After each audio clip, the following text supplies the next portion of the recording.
Good evening from Delhi, ladies and gentlemen, and welcome to the second day of the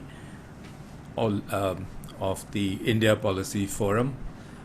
We had a very eventful evening yesterday. Evening for us in Delhi, of course. For those on the Pacific West Coast, it's very early in the morning, and I'm particularly grateful that you have chosen to wake up and be with us this early in the morning. Welcome to all the panelists who we can accommodate on our screen. And beyond that, we have a very large number of attendees as well. And we welcome you also to the second day of the 17th India Policy Forum.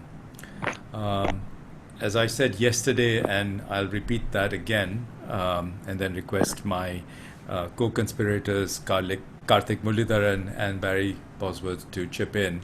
Earlier in the year, when we were thinking about the IPF 2020 and keeping in mind the pandemic and what was happening around the world, we still, of course, didn't have a good sense of what might happen.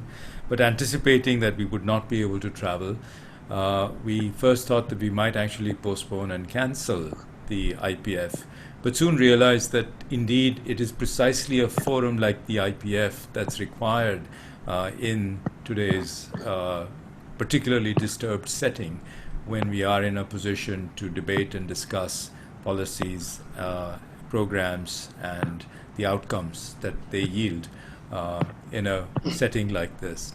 So that's the reason why we are here, and that's the reason why we can all see each other, but not quite in the same way as we are able to and feel and be with each other as we might have been had you come to NCAER. I'm delighted that all of you are here. The rules are simple. We have two very good papers today. First, on the overall economy. Prachi Mishra will lead off on that, and we have both a great set of commentators and, of course, Dr. Subbarao, former governor of RBI, will be chairing that session.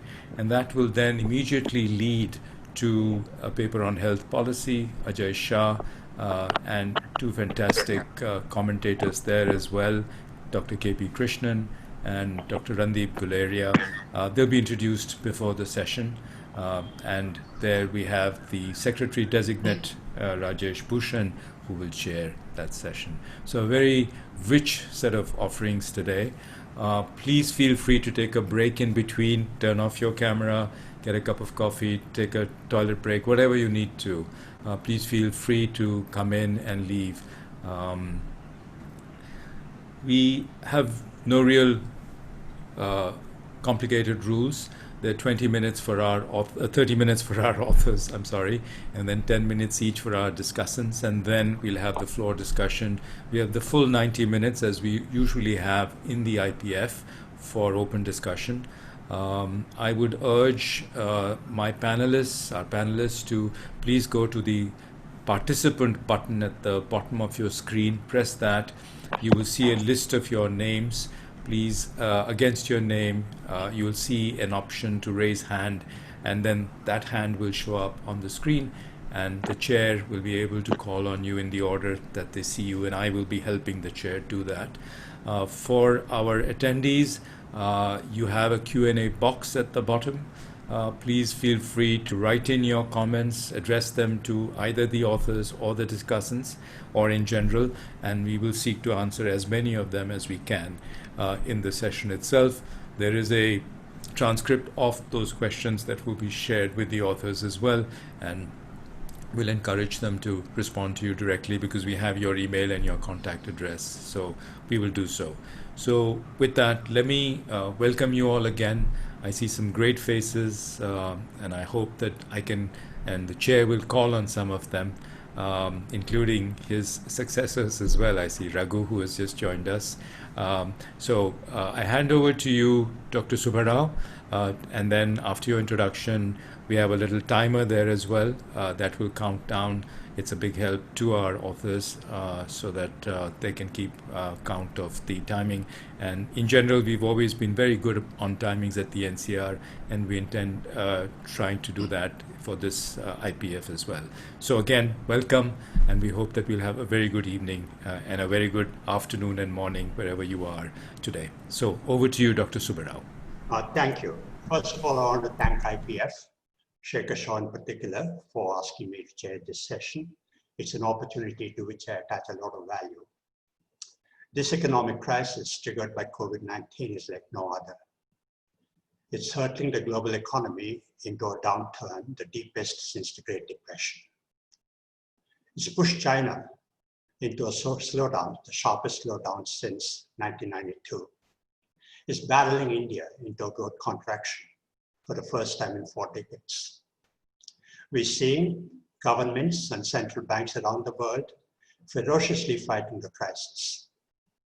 Governments are embarking on aggressive fiscal stimuli. Central banks are cutting rates and taking quantitative easing into new territory. It seems like they're operating from the same playbook as in the global financial crisis of 2008. Although they're doing the same things, this crisis triggered by COVID-19 is quite different from the global financial crisis, and it's important to recognize that in order to zero in on diagnosis and remedy. As opening remarks, I want to point to 3 important differences. The first difference between the global financial crisis and this crisis comes from the origin and transmission. The global financial crisis originated in the financial sector. It is a consequence of excessive risk-taking.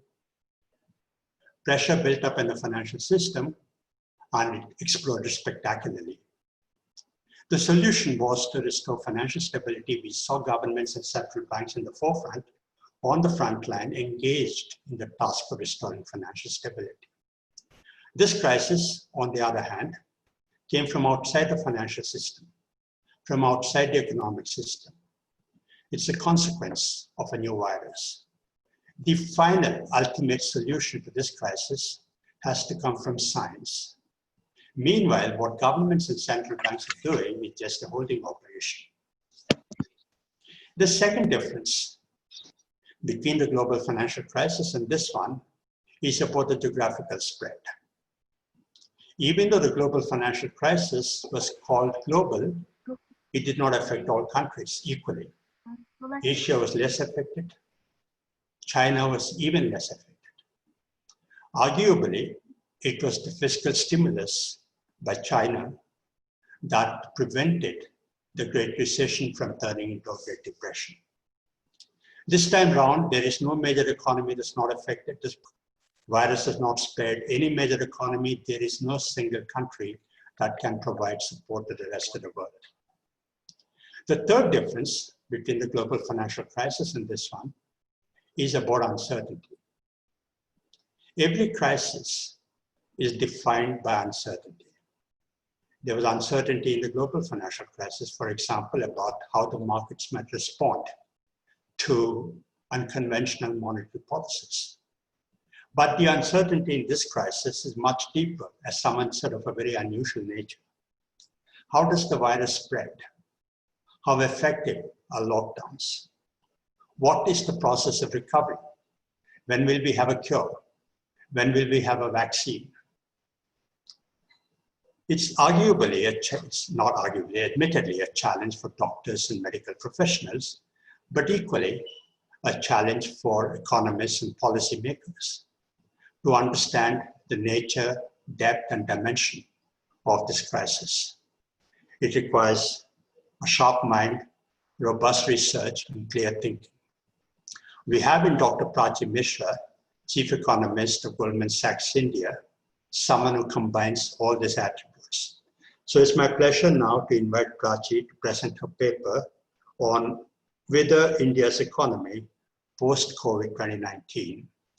Prachi, go ahead, it's 30 minutes for you. Thank you.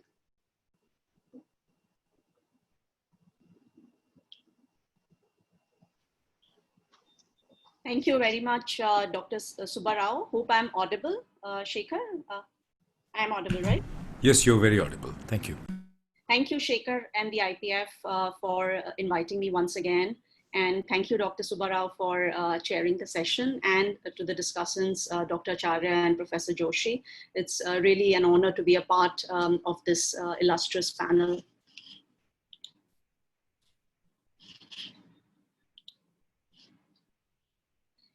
So let me give you an outline of what I plan to talk about in the next 30 minutes. I'll start with the global backdrop, then zoom a little bit into the spread of COVID-19 in India, and then go into, of course, the impact on the Indian economy, and more from point of view of the mechanisms rather than just the numbers. And finally, on policies as we are seeing it, in particular fiscal, monetary, and financial. And then I'll shift gears a little bit and talk about the challenges in the economic restart, and finally conclude with some policy implications. So clearly, I think we all know the world is going to be in recession this year. We are estimating a global real GDP actually fell by 16% in the 3 months from mid-January to mid-April. And we are now forecasting a contraction of close to 3.5% in 2020, with risks remaining to the downside. And this is almost certainly the deepest recession since at least the Second World War. I think the good news, at least from a couple of weeks ago, was that the global recovery has now begun and global GDP is rising. And the most striking piece of evidence that global recovery has begun was the US payroll data, which we got. And then, in the US, you actually saw active virus cases decline consistently since mid-April, despite, their gradual loosening of restrictions. In addition, the policy support, especially in advanced economies, has been massive, leading to stabilization and even increase in disposable incomes. I have to say that compared to a couple of weeks ago, the risks to global sequential recovery have gone up. And the main risk is what you see on the left-hand side chart. The virus has basically not been brought under control in the United States. And on the right-hand side chart, you can see that it's how it is looking like in particular for Asia and in India. And clearly, compared to the Euro area, the situation in the US is strikingly different. And on the right-hand side chart, you can see that how the situation in India, where the virus situation is escalating very rapidly, is different from the rest of the region. In India, basically, we are adding close to 30,000 cases per day, which compares with less than 1,000 on average daily adds for the rest of the region. So clearly, I think the situation in the US, in India, and some other emerging economies, along with some of the localized outbreaks which we are seeing in different parts of the world, raises the risk of a further rise in infections as economies open up further. And that might trigger renewed government restrictions or voluntary changes in behavior that would be on growth. And some of it we are already seeing in India and in other parts of the world. So maybe next, zoom a little bit into the situation in India. The left-hand side chart shows the number of cases. The total number of cases now, this is in fact a bit dated, but the total number of cases now are close to 900,000, and India is second highest after the United States and Brazil. I have to say that, the silver lining, at least what we thought a couple of weeks ago, was that the cases appear to be concentrated in certain states. So if you look at 8 states, they account for about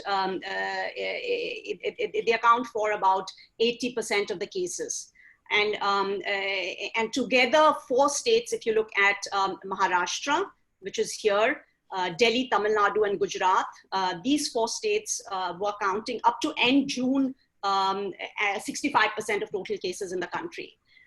As of last week, actually this pattern has started changing. And we are seeing the virus to spread beyond these top 4 states of Maharashtra, Delhi, Tamil Nadu, and Gujarat. In fact, if you look at the incremental cases in July, the share of these top 4 states is reduced to 56% of the incremental cases compared to 65% of the total case count until June. So very recently, I think over the last week or two, the bottom line is that the virus is spreading, beyond these typical 4 states, which we thought to be the leaders of the virus. This is, looking at active cases. So this is looking at total cases, subtracting from the total cases the recoveries as well as the deaths. So on the left panel, let's first look at the dark red line, and this is really the number of active cases for India as a whole. And as you can see, this has really been on a rise for the country as a whole. And even if this trend has continued, if you look at the data for last week, since, I mean, the way these things have evolved is, if you looked at, till end May, Maharashtra was not in discussion. Number of cases were accelerating in Maharashtra and in particular in Mumbai. Actually, starting early June, as economy nationwide lockdown ended and the economy started opening up, the attention actually shifted to Tamil Nadu, which is the gray line, and Delhi. And you saw a sharp spike in daily new active cases in these 2 states. And once, I think after mid-June, testing was ramped up, particularly in Delhi, and you saw the daily new active cases decline. I don't have, again, this chart up to last week, but if you look at last week, basically what is driving the trend is actually not any of these states. It's India minus the 4 key states of Maharashtra, Delhi, Tamil Nadu, and Gujarat, which is reporting a rising trend in active cases. On the right chart, you hear a lot that basically cases are accelerating because we are testing more. On the right-hand side, we actually look at, the positive ratio, which is number of cases, daily positive ratio, which is the number of cases adjusted for the number of tests. And except, a couple of things from the right-hand panel, except for, Rajasthan, UP, and Madhya Pradesh, where, it looks pretty flat. For rest of the states, actually, particularly if you look for Delhi or for Tamil Nadu, it accelerated quite sharply since early June as lockdown rules started getting relaxed. So it's definitely not what people said, that look, in these 2 states, it's all because of higher testing. Even if you adjust for testing, we saw a rise in number of cases. And also, testing was actually ramped up after mid-June. So, and then you do see in particular, Delhi coming down, Tamil Nadu coming down, but Tamil Nadu actually rising again towards the end of June, after which the reimposition of lockdown in Chennai and 3 other hard-hit districts were imposed. Bottom line, I think, if I extend zoom this chart, which I don't have it here, if I zoom it to last week, India minus Maharashtra, the top Delhi, Maharashtra, Tamil Nadu, and Gujarat, it actually shows a rise in the positive ratio. That is, even adjusting for testing, you have a rise in daily new cases. Bottom line, I think virus is now spreading beyond the usual leading states. Let me move on to the economic impact. And let me say at the outset, this is a bit dated, as of mid-May. As of mid-May, we were forecasting the Indian economy to contract by about 5% in fiscal year 21. But then, GDP data for FY20 was actually revised upwards. So that mechanically led to a downward revision. So a contraction of 4.5% is what we are forecasting now, with risks to the downside. And I'll talk about the risks more, as I go along the presentation. But I think the main idea is to show you how I'm thinking rather than the exact numbers. And let me also say that, there's been a lot of narrative about uncertainties that, virus related, otherwise. I think one thing which we can say with a lot of certainty is FY21 is going to be a terrible year for India. And the left-hand side actually shows the year-on-year GDP growth by quarter, and the right-hand side shows the quarter-on-quarter annualized. So I think the right-hand side is the main chart. And you can see that there is, we expect a very sharp contraction in the second quarter, which is April to June quarter, and data have been really poor in this quarter as well. So about a 45% quarter-on-quarter annualized rate of contraction in the second quarter. And then going to the third quarter, of course, there is going to be a pickup, but this is, people are getting excited about this pickup, but this is almost mechanical. If you have a quarter with a very sharp contraction, the following quarter is, almost mechanically going to pick up. And so I think it's, there is a sense, and I'll talk about it a little bit more, sense of complacency setting around this, which probably, we need to be cautious about that. Beyond that, for Q4, for end of this year and early next year, we expect a step down to a more normal and lower sequential growth pace. And the main reason for that is that, look, different parts of the economy are likely to recover from the virus at different speeds. So by end of Q3, you could possibly have manufacturing, where virus control is relatively easier, could possibly normalize. But in industries where, virus control is harder, travel or entertainment, for example, that will still be in a very gradual normalization process and probably won't rebound until a vaccine or other comprehensive medical solution is available. So the left chart is actually derived from the right chart, and there you can see the year-on-year numbers. And just to give you a sense that you actually need a pretty sharp recovery to get to a number of, to get to a figure of a contraction of close to 5% for the year as a whole. And let me also say that, given the reimposition of the lockdowns, which are actually not incorporated in the forecast, I think the risks to this number of 20% Q-on-Q annualized GDP gain are actually to the downside. So our quarterly estimates basically imply that, as I said, the economy would contract by 4.5% in FY21. And without going into any of the details which I bored you with in the last slide, I think if you assume, a reasonable assumption or rather conservative assumption is that, 50% of the activity is wiped out about 20% of the time. So the Indian economy was in lockdown for nationwide lockdown for 66 days, which is roughly 20% of the year. If 50% of activity is wiped out for 20% of the time, 10 percentage point of GDP is almost mechanically lost. And this is clearly, the deepest recession since 1980 for India. Again, I said, risks to the downside, and we'll talk about the risks more as we go along.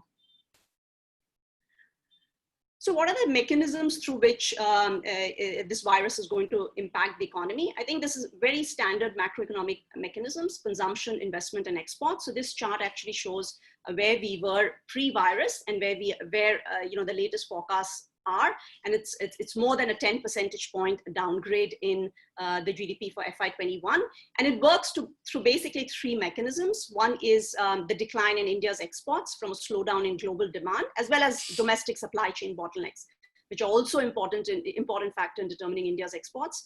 A hit to services, consumption and services, which is again, almost mechanical, arising from shutdowns, but also, virus fears, social distancing measures. And finally, a hit to investment from factory closures, dip in demand, and also supply chain disruptions. Let me move on and dig a little bit dig into the consumption spillovers. So this chart basically provides some illustrative estimates of how large the GDP impact of these consumption cutbacks could be for India. So the bottom of the chart basically shows what our assumptions are about the peak magnitude of these cutbacks. For example, you can assume that in peak lockdown, a 95% decline in spending on recreation and culture and in restaurants and hotels. And if you look at say sectors like housing and communication, they are limited hit sectors. And finally, if you have health and food as more offset sectors. So in total, if you add, so what these bars are basically showing is what the assumed hit in each of these sectors multiplied by the share of that sector in GDP. So in total, if you sum all these up, this would imply a peak hit of about 30% to monthly level of GDP through consumption spillovers. And if you assume, even if you assume that, that everything had become fully normalized by mid-May, which of course it did not, that would imply that the second quarter GDP would be roughly 15% below the norm, which is half of the 30% for the quarter. And if you assume a trend growth of 6%, which we are not assuming any change in potential growth, that would mean 15% below the norm for a quarter would imply the Q2 growth of -9% on a year-on-year basis. So this is with the assumption of an immediate and total recovery, which obviously did not happen. Therefore, the second quarter in year-on-year terms would contract by 9% or even more.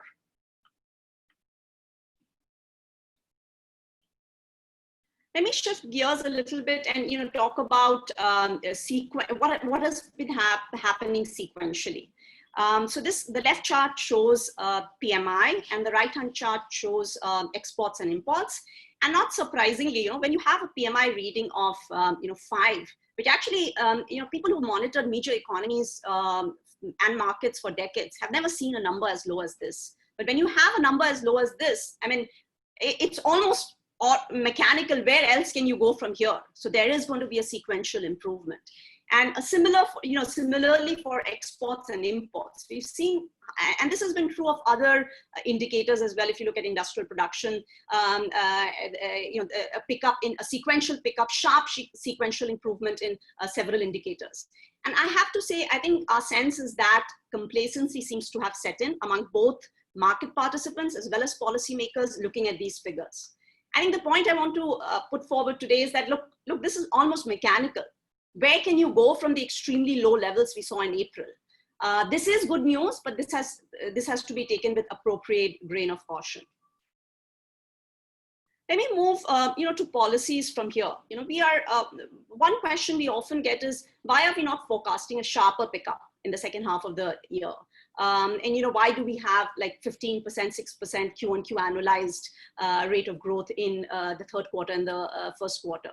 And why don't we expect any more rapid sequential growth, which would mean that for the year as a whole would look better than 5% contraction?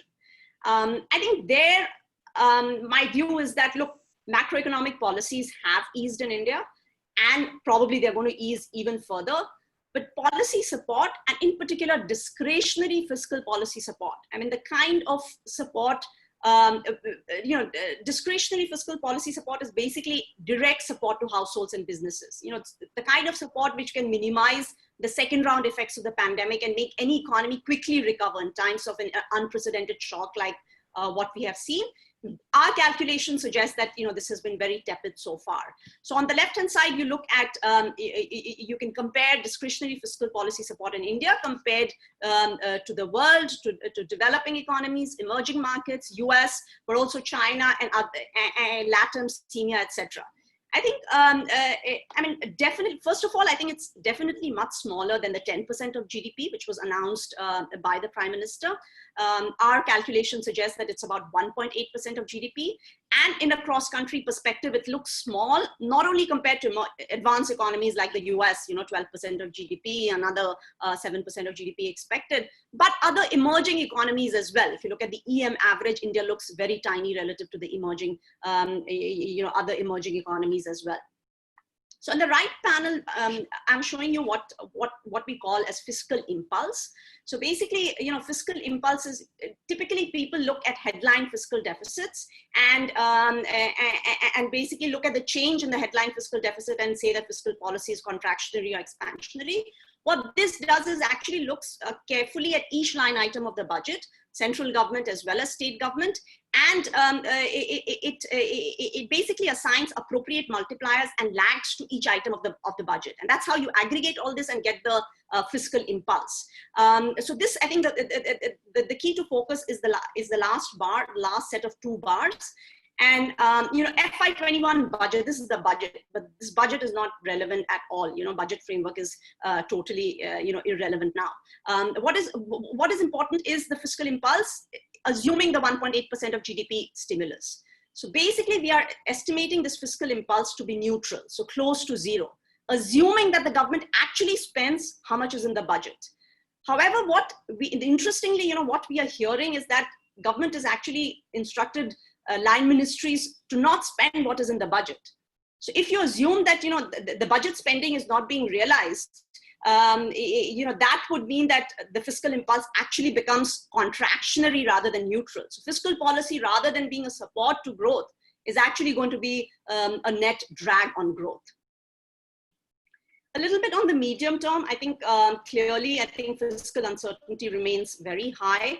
I think FY21 for sure. I think if you have your nominal GDP in contractionary phase, revenues are going to fall really short of targets, and we expect fiscal deficit just for the central government at around 7% of GDP. I think budgeted is close to 3.5% of GDP.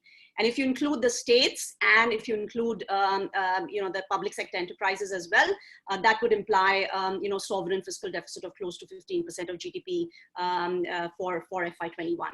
But I think what is the implication of this for debt in FY21 and going forward? And here, I think, not surprisingly, if you have fiscal deficit rising sharply, government's debt to GDP ratio would increase from an estimated 72% in FY20 to close to 85%. And going forward, I think how the debt dynamics evolve would depend on the evolution of growth and the government's fiscal plan. So what I've assumed here is basically a gradual economic recovery and a sharp consolidation in the primary deficit. So basically, even then, for a couple of years, even with that, the interest growth differential is going to remain positive and going to put an upward pressure on debt to GDP. And beyond that, it starts declining as interest growth differential turns negative, and that puts a downward pressure on the debt dynamics, along with continued consolidation of primary deficit by the government. I think importantly, I think even when the debt starts to decline, even if this scenario actually happens, you're talking about debt to GDP ratio of more than 85% of GDP. And let me remind everyone that in the FRBM we had said what is an appropriate debt to GDP ratio. You're using a number of methodologies was close to 60% of GDP. Let me shift gears a bit and move to monetary policy and the central bank. And clearly, I think the market perception seems to be that the central bank is the main game in town. And RBI has reduced policy interest rates by 115 basis points since the crisis hit, and also combined policy rate changes with other tools like liquidity injection, long-term repo operations, and regulatory measures. And in fact, if you look even in a cross-country perspective, it remains India's conventional policy rate easing actually looks comparable with the average support we have seen across emerging and advanced economies, though still lower than, say, LATAM and CEMEA. I think the challenge has been, this is well known. I think Dr. Subbarao has worked on it, and this is well known. This is a usual problem. I think transmission has been a usual problem given the structure of the financial system. I think so despite the repo rate cut of 115 basis points, lending rates have declined by like 40 basis points. And this is the usual problem that banks are essentially not willing to cut rates as deposits and household savings are at historical lows. And even while policy rates are down, the rates paid by government on small savings are still significantly higher. And and transmission has continued to be weak despite several nudges by the RBI moving from base rate to marginal cost of lending rate, and then to introduction of external benchmarks on the asset side more recently. I think that said, domestic financial conditions have eased. This is, a financial condition index. This is a simple average of weighted average actually of short-term interest rates, long-term interest rates, equity prices, and spreads. They have come down significantly, and that should be supportive of growth going forward. If you look at spreads for non-bank financial companies in particular, they have declined too, but still remains at fairly elevated levels, compared to pre-crisis. I think despite the easing of financial conditions, I think my sense overall so far is of a less aggressive policy stimulus compared to the previous episode. So this basically, the left-hand side chart shows a high frequency current activity indicators and the change in the current activity indicators across different episodes. And the right-hand chart actually shows the policy response. So a positive means monetary policy cut, interest rate cut, fiscal policy easing, and actually we don't have a real effective exchange rate. Negative actually means the other way around, so it's an appreciation or a drag on growth. So as you can see, clearly from this figure that this is the deepest. Even if you look at high frequency indicators, not the GDP, this is the deepest crisis. Even if you look at data up to now, and if you look on the right hand side, the policy support has been less aggressive, even compared to the global financial crisis, and of course compared to some of the other slowdowns which India has had. And if you look at real effective exchange rate in during this episode, the real effective exchange rate has actually appreciated, and that would clearly be a drag on growth. I think what is striking about this is that and Dr. Subbarao mentioned in his opening remark, even when the shock was different in nature and less severe in the global financial crisis, the policy support was in fact bigger. And this time around, I think initial conditions are in fact weaker in India. You went into this crisis with a negative output gap, a weak financial sector, yet the direct support from macroeconomic policies so far has been strikingly smaller in magnitude. Let me shift gears a little bit and talk about the restart and the associated challenges. So this chart actually shows Google mobility data and how it has evolved, across different states in India since the crisis hit. And just to let you know that, from early May, when first wave of relaxation started, mobility began to improve. But interestingly, now for a number of states, it's actually going the other way around, and it's plateauing for states as well. And there's a lot of variation across states. If you look at Tamil Nadu, for example, it has reported, the highest increase in mobility, and you did see virus cases accelerating and reimposition of lockdowns. I think Maharashtra, has been more, has seen a more, flatter slope. I think the important point to note is that, even though mobility has picked up since the relaxation started, it still remained fairly below normal. So if you look at Delhi, for example, it's still 60% below normal. And that will, of course, have an impact on economic activity. I think the main question which arises in our minds is the increasing mobility, is it causing the virus to spread? And basically, in order to explore that, I'll just ignore the regression results and just focus on this. Basically, we define states according to the degree of reopening, states which reopen more and states which reopen less. And the red bar is you see how the growth rate of active cases, and the reds are basically states which reopen more. And clearly, I think in the month following the relaxation of restrictions, states which reopen more did have a higher growth rate in active cases. Again, I'm not showing here, but even if you adjust for testing, I think this pattern comes out. With this, let me give a quick summary of what I said. I think, look, the context is that Indian economy was weak in 2018-19, but really was appearing to be near a trough, at least cyclically. And just as things were starting to look up at the beginning of this year, the rising tide basically gave way to the virus shock.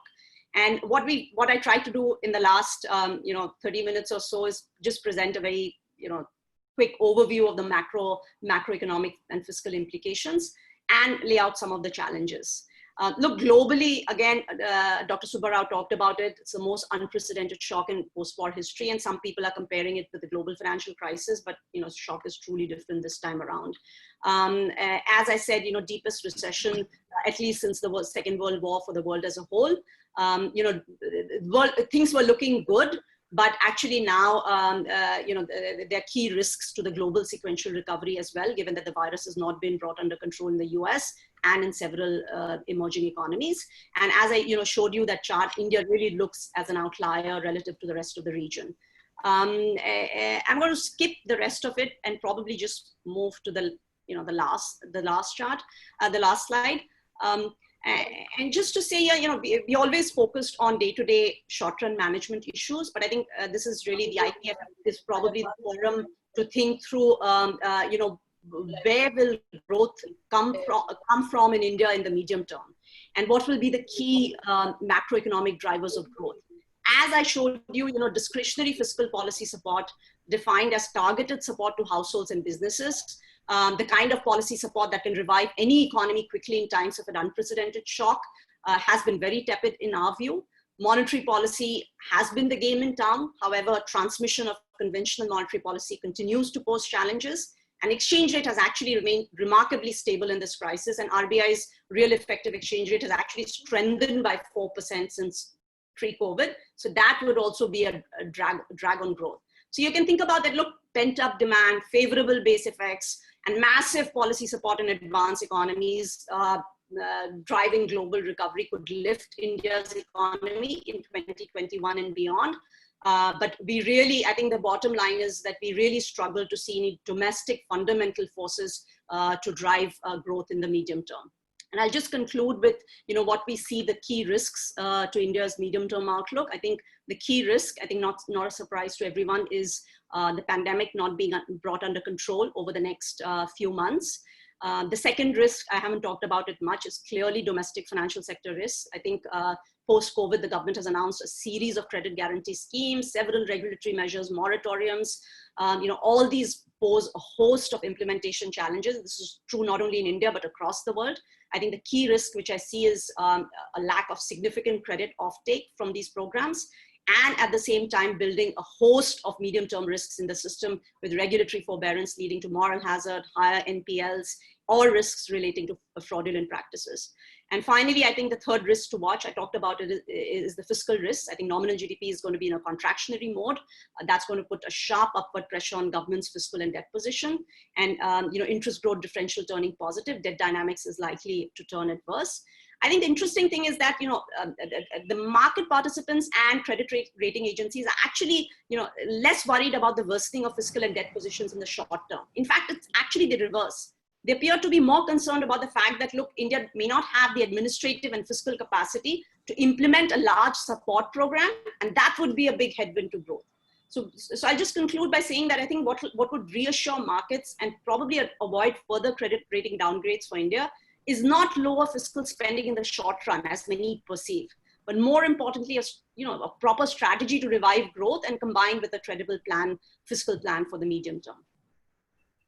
I'll stop there. Thank you very much for giving me the opportunity. Dr. Subbarao, you're muted. Dr. Subbarao, you're muted. There you go. Okay now? Thanks. Very good, very good. Thank you, Prachi, for a very comprehensive paper, cogent analysis, perceptive insights, and very clear forecast. It's a very grim scenario, but all your trademark strong qualities. Now let me turn to the discussants. First to Dr. Shankar Acharya, where Shankar can give any silver lining to this very grim scenario. Over to you, Dr. Acharya, 10 minutes. Shankar, unmute yourself, please. Shankar, yeah, there you go. Thank you, Subba, very much. Very nice to see you after quite a few months, even though virtually. That's true for my other panelists also, Vijay, Prachi, I greeted already. And I see a few other familiar faces on the screen here. Yeah. Now, can you hear me? Yeah. Yes, yes, we can.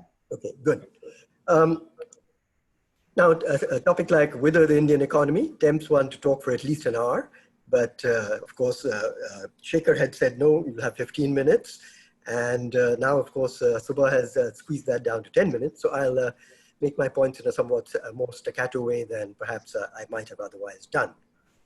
I won't try to cover all the territory that Prachi could, because in 30 minutes, you can do a lot more. Let me just focus on a few points on growth projections and beyond in FY21 and beyond. and related issues. Let me also say, Subha, that I think Prachi has been remarkably optimistic. I won't be quite so optimistic. First, let me say a word about the evolution of growth projections during the year, FY21. As you may recall, around February this year at budget time, most participants hoped or expected growth to be around 5 to 6% in the FY21. After the lockdown began and sometime in April, institutional projectors, if you like World Bank, IMF, various investment banks, credit rating agencies, and so on, certainly through April and I would say at least the first half of May, was still looking at GDP contraction of some GDP positive of about 0 to 2%. I found that quite incredible because by mid-May, I think one had seen some awful high frequency numbers, and certainly knowing in something from the inside about what the lockdown looks like, I could see no reason to be in positive territory at all. So around about May, I think I put forward a couple of scenarios. I'm mentioning those because they're pertinent in terms of comparing Prachi's with mine and others too. And these scenarios, this was I think on May 14, exactly 2 months ago, basically did a quarter by quarter kind of picturing of what might be happening to growth during FY21. And you had for the full year in one scenario, GDP going down by about 11%, that was the optimistic one, and in the other by about 14%, the less optimistic one, if you like. By the way, I was not the only one doing this. Pranab Sen had similar kind of expectations, and as far as I know, I think he would still stand by those, about 11, 12 minus for the full financial year.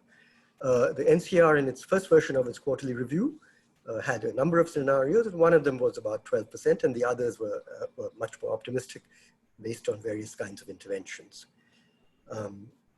Now, in the subsequent 3 weeks after May 14, I think we saw a lot of revisions by the institutional projectors, as I loosely call them, IMF, World Bank, investment banks, including Goldman, and others, credit rating agencies, and so forth, so that they came around, broadly speaking, to the -4 to -7% range.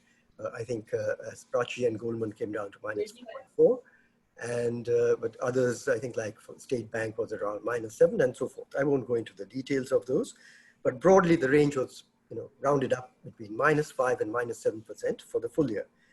To my mind, actually what is more interesting is that a subset of these projectors, all of us, if you like, were and I think there are about half a dozen of these projections, actually gave numbers projecting for what was going to happen in Q1 of FY21. That includes Prachi and Goldman, of course. And I think she's in fact at almost the kind of the most pessimistic, I think, -45%, if I remember correctly. CRISIL was -25%. NCR in its revised paper was -26%. Mine, if you were respectively two scenarios, I hadn't changed them, -25 and -33% for the Q1. And Pranab Sen, as far as I can recall from his paper, was -37%. So note that Prachi's is actually the worst in comparing quarter to quarter, year on year, whereas her full year projection was much more in the sort of standard moderate range, as I call it. Not in the double digits as some of us are.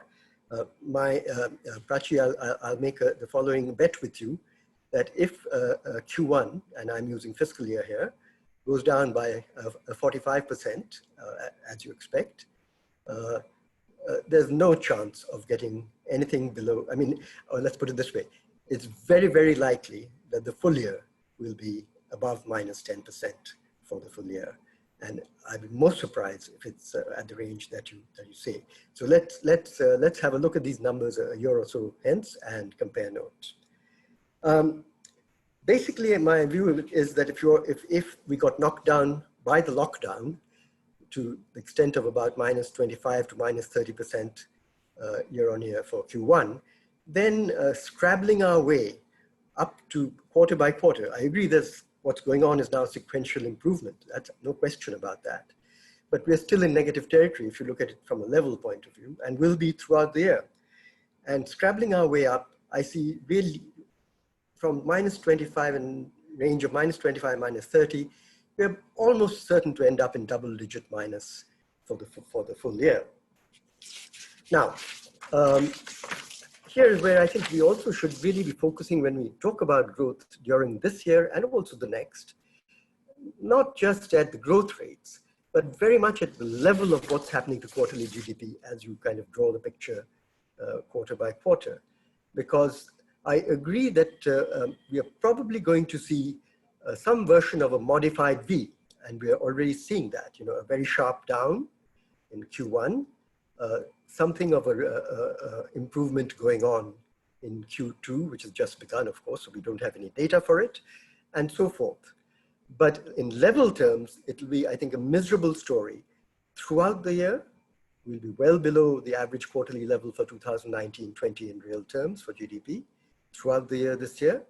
And my view would be, and this is really in many ways the key question, what will be the point in time when we recover to, say, the average quarterly level of 2019-20? I don't see that happening till the second half of 21-22.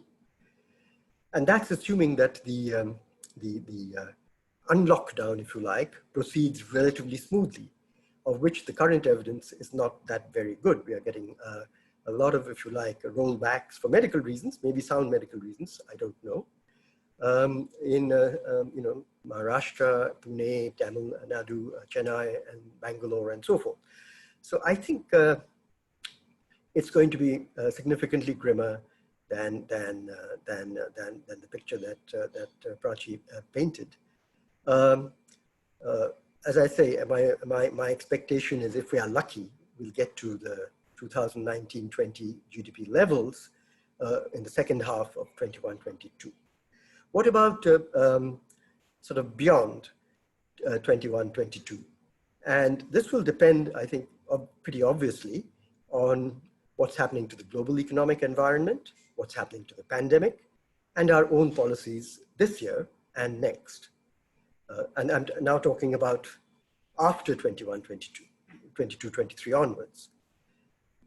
On present trends on all these counts, and all this will change, so we'll have to revisit as time goes on.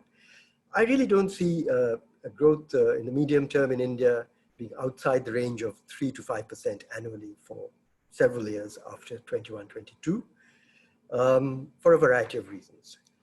Now, so let me before I move on also make one point which arose more from the discussion presentation than my initial reading of the paper, that I have to say, Prachi, I disagree with you strongly on your characterization of the fiscal situation. Without getting into what discretionary means here, that'll take a lot of time. I think if you use the standard definitions of fiscal deficit and fiscal impulse, 21-22 will see pretty substantial fiscal deficit. Combined deficit would be, in my view, 12% plus, essentially because of huge revenue shortfalls. And impulse, if one is comparing to the previous year, you will see, you know, plus 5% or so. Now, the point why that's not going to matter a whole lot from a GDP point of view, if you like, the production point of view, is what's, I think, the determining factor is the supply side during this year. Of course, supply and demand go together, I understand that. But if you like, most of the time, the binding constraint is going to be coming from supply. Essentially, what proportion of economic activity is allowed to happen because of either lockdown or unlockdown or social distancing and so forth, that will carry on and live with us for a good long time. Now, when we come to the policies and your, if you like, key concerns, I think we are in much closer agreement. I think the key thing here, looking forward, is going to be that we must manage localized lockdowns better than we are doing, because otherwise we are hitting supply, and supply is the name of the game for this year and next year. You're hitting supply more than you should by public policy. It's not going to be easy, and I don't have any silver bullets here, obviously, because this requires enormous medical knowledge as well, which I don't have. Secondly, I agree with you that the issues of debt sustainability will emerge, especially as I regard, the fiscal kind of situation this year is going to be pretty loose in terms of the standard measures. And, you'll have government debt up to 85% of GDP in nominal terms. And given what's happening to nominal GDP growth and interest rates, you will have sustainability of debt issues which we'll have to grapple with. We also will have to have major challenges in grappling with if you like, the rebounding stress on our financial sector. It's been under stress for quite a few years, as a lot of us know. Things look to be improving until COVID hit. And now, of course, because of the COVID lockdown and so forth, there's enormous stress on the financial sector. And it's going to be a huge challenge for whoever's making policy to grapple with that.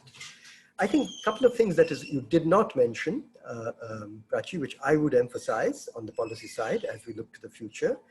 One, I think we need to, I don't think personally we'll succeed, but we need to try to keep a strong commitment to open trade policies. It's not happening. It hasn't been happening for the last 3 years in terms of policy here, but it's something that we must try to do, because otherwise, of course, we gain less from the updraft in the global economy. That's going to be coming. We have to remember that. But I see all sorts of problems there, particularly, of course, now that it's complicated by all the unpleasant events on the northern frontier of our country. We must also, I think, seriously try to live by the slogan of ease of business, because one of the consequences, if you like, heritage, legacy, if you like, of COVID and its reaction from policy, the lockdowns and continued mini lockdowns, has been that the conferment of massive discretionary authority to different layers of government, which is often implemented in uncoordinated, sometimes unjustified, and very challenging, of course. I'm not saying any of this is easy, but the result is we're, I think, getting, as far as economic agents are concerned, particularly producers, but to some extent consumers, into a situation which is quite reminiscent of the worst days of the license permit Raj. So we must fight to not kind of make that a permanent state of affairs. I think I've taken up my time, Subba. Thank you very much.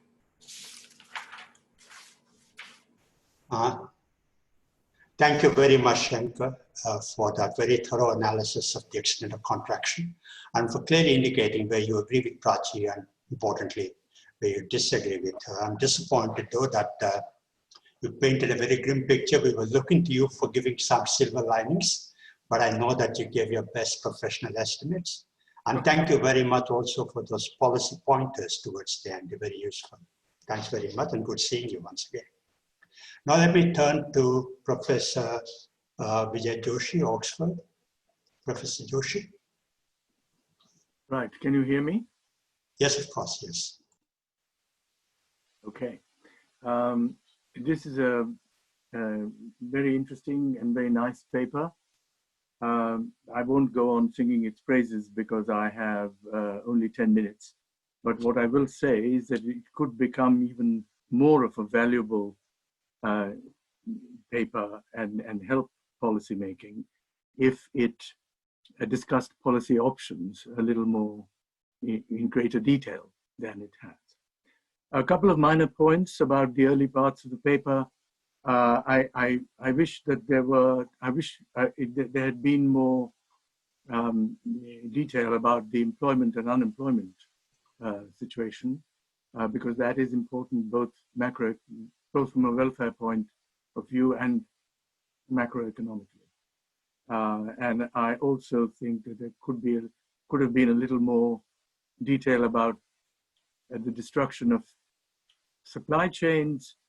And we always say this is partly a supply shock and partly a demand shock.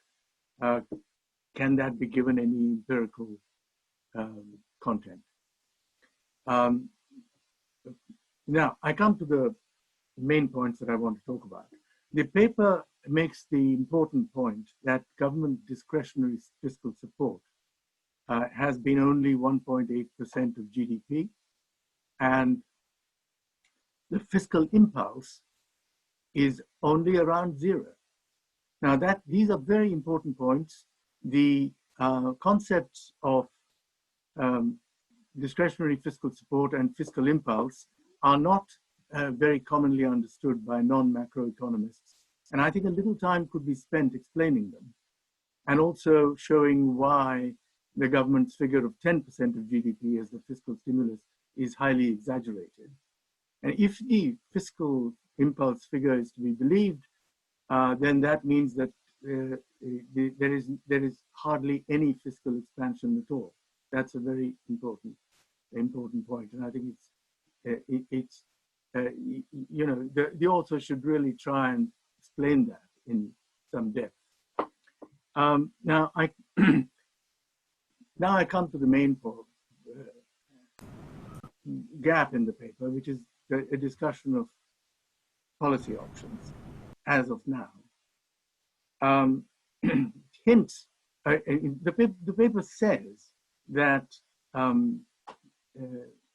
there hasn't been, that I think it uses the word tepid to describe the policy response. And I think I certainly agree with that. And I think for the purposes of this discussion, I shall put up an Aunt Sally that the author could, and all of you, could either embrace or knock down. And doubtless the fiscal hawks among you will ask themselves whether what substance I've smoked before I'm giving this talk, but these comments, but I shall take that risk anyway. So as I see it, the task before the government is twofold. The first one is what I call a recovery objective, which is to get the economy back to normal working. And the second is what I might call the inclusive growth objective, which is to correct the drift which has been happening in the last few years and return the economy to rapid and inclusive growth, but with a credible medium-term fiscal consolidation plan. As the author correctly observes, capital markets are not much concerned about overruns and fiscal deficits and debt, rather the reverse. But what they are looking for is a strategy to revive growth, which of course also contains a credible plan for medium-run fiscal consolidation. So, coming to the recovery objective, it is, I think, given the extent of the extent of the slump, it is extremely important to support incomes and consumption across the board. It is so on humanitarian grounds, but happily there is no conflict, I think, with macro policy at this point, because with the easing of the lockdown, a multiplier expansion of demand is necessary. Indeed, it is essential to incentivize the rebuilding of supply chains and the return of workers and jobs to cities. And the conventional monetary policy has its limits because of transmission problems. So the main action has to be in fiscal policy. And my Aunt Sally that you may want to knock down is that there should be an immediate immediate and additional universal cash transfer of at least 1% of GDP, possibly 2% of GDP. And I say universal in order to avoid any problems of identification, because that would lead us into problems we don't want at this point. Now, how would this stimulus be financed? Well, in my view, it should be financed, that half of it should be financed in the normal way, and half of it should be financed by printing money. You can call it helicopter money if you wish. You can call it selling bonds to the RBI if you wish, but it's basically printing money. This would, which would amount, even if the fiscal expansion was 1%, was monetized to the, if the fiscal expansion was 1% of GDP and it was monetized to the extent of 0.5% of GDP, that would increase the money supply. There would be a one-off increase in money supply of around 2 or 3% of GDP. Now, the objections to this kind of move, the usual objections, are that this would be inflationary.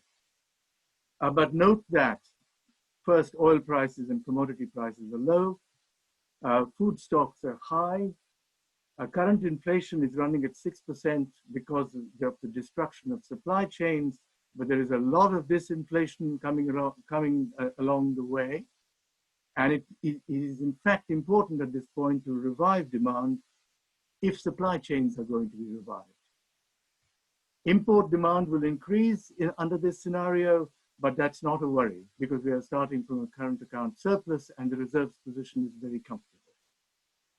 The second objection is, so I don't think inflation should be worried about at this point. The second objection is that printing money could become a habit, but I don't find that plausible given that we now have a credible inflation targeting regime. The third objection is that markets will take fright, but I don't think that's correct. The markets are looking for a revival plan, so long as it also includes a medium-run consolidation plan.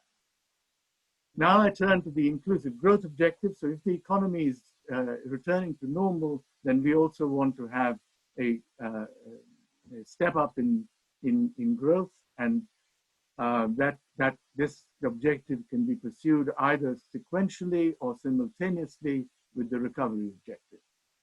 The elements of the unfinished reform agenda are well known. I don't have to go into them. A lot of people, including myself, have written about it.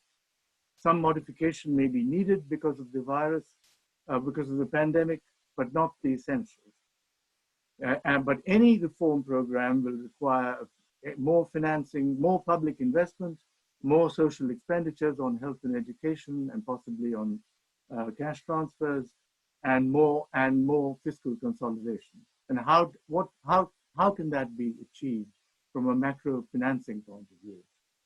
Note that there's a huge amount of potential fiscal space that would be available once the economy has returned to normal, if we have a program for winding up dysfunctional subsidies, for winding up dysfunctional tax exemptions, for more extensive privatization, for taxation of agricultural incomes, and for winding up inefficient social welfare schemes. All these things put together could yield 10% of GDP. There is no shortage of fiscal space if we can do these things. In addition, I would say that it would probably be quite safe to conduct some extra borrowing externally from either official sources or from commercial sources.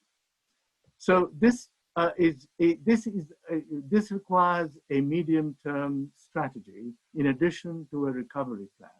But if the government took the opportunity of this crisis to call on to have a complete reset and embark on this ambitious path, that I think would be better than playing it.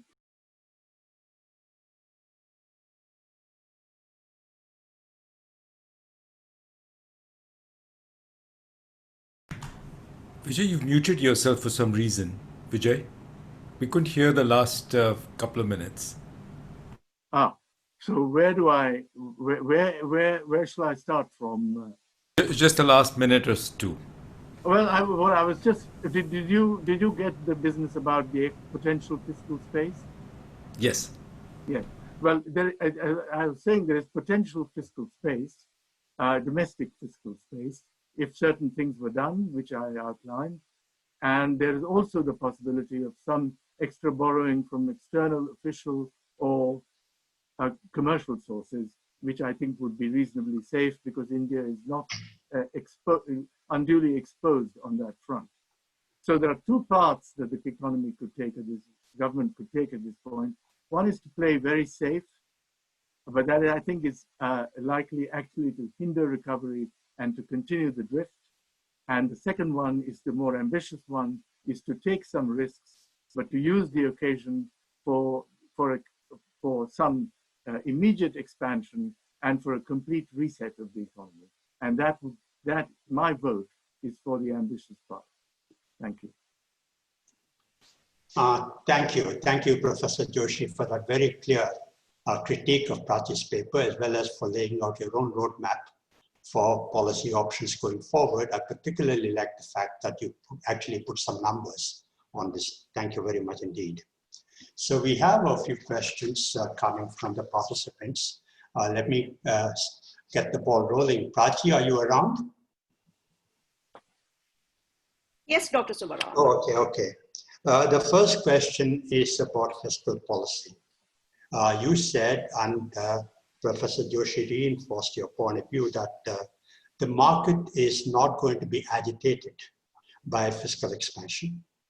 You actually said that the market is actually concerned about the government's fiscal rectitude. And Dr. Joshi said that the government can borrow and spend as long as there is a clear policy for management of the fiscal and for economic recovery going forward in the short term and in the medium term. But here's the question. In your debt to GDP analysis, you show that even after we hit the peak and start declining, the debt to GDP ratio comes to about 85% of GDP. That's way, way above what the FRBM committee said is the optimal limit for debt to GDP. And in fact, all the rating agencies in their recent evaluations point out the debt to GDP as the main concern for medium-term growth prospects. So how do we square this?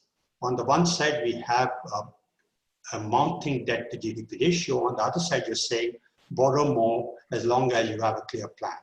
How can you show a clear plan when your debt to GDP ratio is going to go to 85% and remain there for the foreseeable future?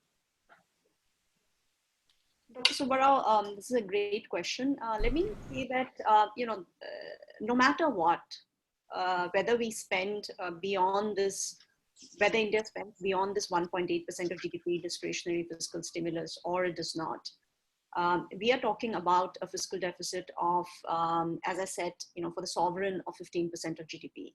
And this is with just a minimum discretionary stimulus. And I think the issue is that, during these times, India does not have fiscal space to spend more because we did not save in good times. So we are in a situation, sort of a catch-20 situation where, what kind of policy support, this is an unprecedented shock. What kind of policy support can actually work is discretionary fiscal policy support. There's been a huge first round impact of the pandemic. The role of policy is to minimize the second round effect. If I work in a restaurant, my restaurant has been shut down, I lose my job, but I have a marginal propensity to consume. And I have a 60% say marginal propensity to consume. So that has second round effects. Policy can only minimize the second round effects of the pandemic. And that's what policy support can do. India does not have fiscal space to do the kind of policy support which many advanced economies or even other emerging economies have done. And that's what markets are worried about. That look, it's the fact that India does not have fiscal and administrative space to implement the kind of stimulus, implement the kind of stimulus which is needed to revive the economy is what is worrying markets. Rather than the fact that, fiscal deficit rising from, say, 12 to 13% of GDP to 14% of GDP in the short to medium run. I think that's broadly what I meant, but I think the broader picture is that I think what generally I think market participants are looking for is a framework. How is the government thinking? What is the loss of output from this pandemic? Like, our view is that the loss is at least 10% of GDP, which actually Dr. Acharya thinks is fairly optimistic. If you go from 5 to 6% of GDP to minus 5%, you're already 10 percentage point gone. And how are you going? That's almost 20 lakh crore rupees. How are you going to compensate that? What is, what parts of the policy are going to actually fill the puzzle? And this is, and then, you know, once you decide the split between different kinds of policy, then, you know, then you think through, you know, how much additional borrowing you need and how do you finance this additional borrowing, which is going into some of the issues which Professor Joshi raised. So I think big picture, I think what markets are looking for is a framework and a strategy from the government, which I think they have not got at.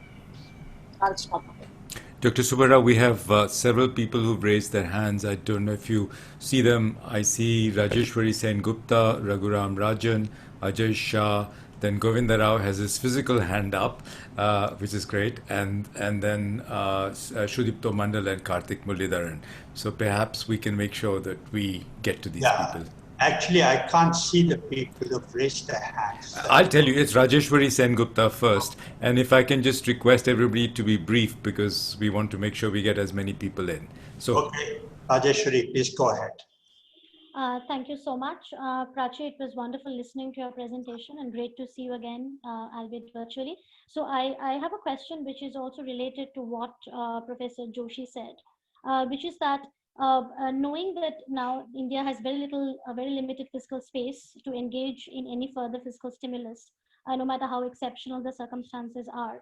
But given the unusual situation, how feasible do you think is it for the RBI to engage in something like deficit financing within the framework of inflation targeting? Because there's a lot of talk going on about that we can be complacent about inflation given the situation, and the RBI should print money if push comes to shove, which it has in order to finance the deficit. So what would be your take on that? And the other point very briefly I had is, you said financial conditions are easing, but isn't it also the case that the risk aversion in the banking system is at an all-time high? The bank credit growth has been very low, and that would be another additional drag on the economy with the moratorium that's in place and no clarity about what happens once that moratorium is lifted. Thank you so much. Dr. Subbarao, may I also suggest that we take a few questions together and then have... so it's Raghu next. Raghu? Thanks. That was a very good discussion and presentation. Look, Prachi, I mean, you focus a lot on growth, but I think implicit in what you're saying is also potential growth is deeply, deeply damaged. So the prospects of returning to anywhere, and this is the point that Shankar also made about levels. I mean, what we don't seem to be taking into account is this pandemic is different from the normal recession in that it's damaging the players in the economy seriously. Households are going to be deeply scarred with very low reserves. It's hard to imagine that many of them will start consuming after the initial bout of pent-up consumption, and we shouldn't mistake pent-up consumption for longer-term consumption. Our MSMEs are in deep trouble. They started already in a bad way with the series of shocks they've been subject to before the pandemic. With the pandemic, a significant portion will not survive. That's true in the United States with all the supports. Think of India where there are no supports. How many will start up after that? That's a serious loss to the economic muscle. The financial sector is going to see a huge rise in NPAs after this. The only measure we have for dealing with this is the NCLAT, which we've suspended for new cases. How are we going to deal with the huge mounting loans, bad loans in the financial sector? And I've even heard my business friends in large firms talking about the problems they have in starting up again, even debt-free firms. Now, in this environment, focusing on your credit rating is just nuts. Your credit rating doesn't depend just on your level of debt. It depends on how you're going to grow out of the debt. And if we have a seriously damaged economy, we cannot grow out of that debt. So I think the vicious downward spiral that you talk about is really on, and we can't worry about spending. We certainly have to focus the spending, but we have to repair the damage now. Now, the last point I want to make is I read the FM's piece. I don't know when it was written, but it is thoroughly disappointing in what it talks about. It first blames the previous crowd. That's taken for given, for granted in a politician. But then it talks about the Janthan, Janthan, Vijay just talked about the difficulty we have in targeting transfers to people. We're still talking about universal because we can't target, given that Janthan doesn't really work as advertised. On bank reforms, she talks about how wonderful Gyan Sangam, etc. has been. The level of NPS is going to be unprecedented 6 months from now, if we really recognize the true level of NPS. We just suspended the IBC, which is one of the signal reforms of this government. The one positive is agriculture, which is doing well. And certainly the government has come up with reforms, but these are reforms which have been talked about for a long time. Will they be implemented? They certainly can be beneficial for some significant portion of our economy, but we are in trouble. And the sooner we recognize it, the better it is, because we really need to deal with this problem. Dr. Subbarao, we have one more. I think maybe then we'll request Prachi to come in. Ajay Shah's next. Ajay? Hi, Prachi. Thanks. That was very nice talk. I have two quick Ajay, you'll need to thoughts. turn off your video because, Ajay, you may don't... Echoing what Raghu said. Ajay, we have difficulty hearing you. Yeah, try again now, maybe. Just echoing what Raghu said, we need to think about scarring. Is this any good? Go ahead, please. Yeah. Prachi, thanks. That was a very nice talk. I have two quick comments. First is just Ajay, sorry, Ajay, we can't hear you. Would you mind, Ajay? Hello? Hello, Ajay? Ajay? Ajay, can I request you to write in your question? Non-financial firms, to the private banks, to the private non-bank financial firms, and to household balance sheet. And Ajay, I'm sorry, we can't really hear you. Your bandwidth is really very low. Would you mind writing in your question, please? Yeah. Thank you. Thank you so much. Just write in your question on the chat. Thank you. Yeah. Thank you. And let's then just take one more question with Sudipto Mandal. Yes, I'll do that. Yes, I'm right. Thank you. I just have a couple of quick comments. First of all, on the epidemiology that Prachi started with, like her, I'm not an epidemiologist, but I think that looking just at the numbers on cases, which are a function of not only the actual number of cases, but also the amount of testing and so on, can be somewhat misleading, and a much more robust we're able to look at is actually the number of deaths, in particular the increase in deaths from one day to the next. And in fact, on that, we noticed that while the way the lockdown was rolled out and the unnecessary humanitarian crisis that it created, on the side of the spread, it actually has been very effective, because from about 20% increase, daily increase in deaths, that rate has now come down to less than 3%. It's about 2.5% today, and that's quite a dramatic change.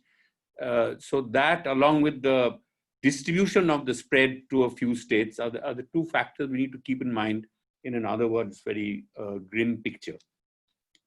Coming to the economic question, just a quick point on that. Shankar referred to the issue of, Prachi saying that there's only a 1.8% fiscal stimulus, but then comes out with a fairly optimistic estimate of only 4.4%, minus 4.4% growth. This Prachi paradox, if I may call it that, actually underlying that is, I think, is a misunderstanding of the actual extent of the fiscal stimulus. You have to take not just the Atmanirbhar Bharat program, where it was indeed about 1.5% of 1.8%. But in addition to that, the fiscal deficit already there in the central budget, in the state budget, the extra borrowing, not to mention the off-budget borrowing and so on. And as Prachi herself, I think at some point mentioned, the PSBR is actually close to around 15%.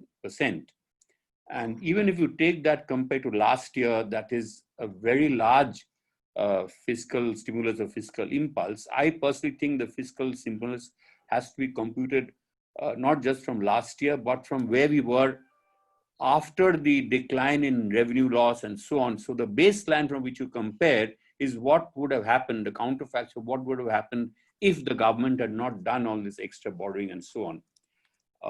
In any case, the main point is that removes the kind of paradox that we see.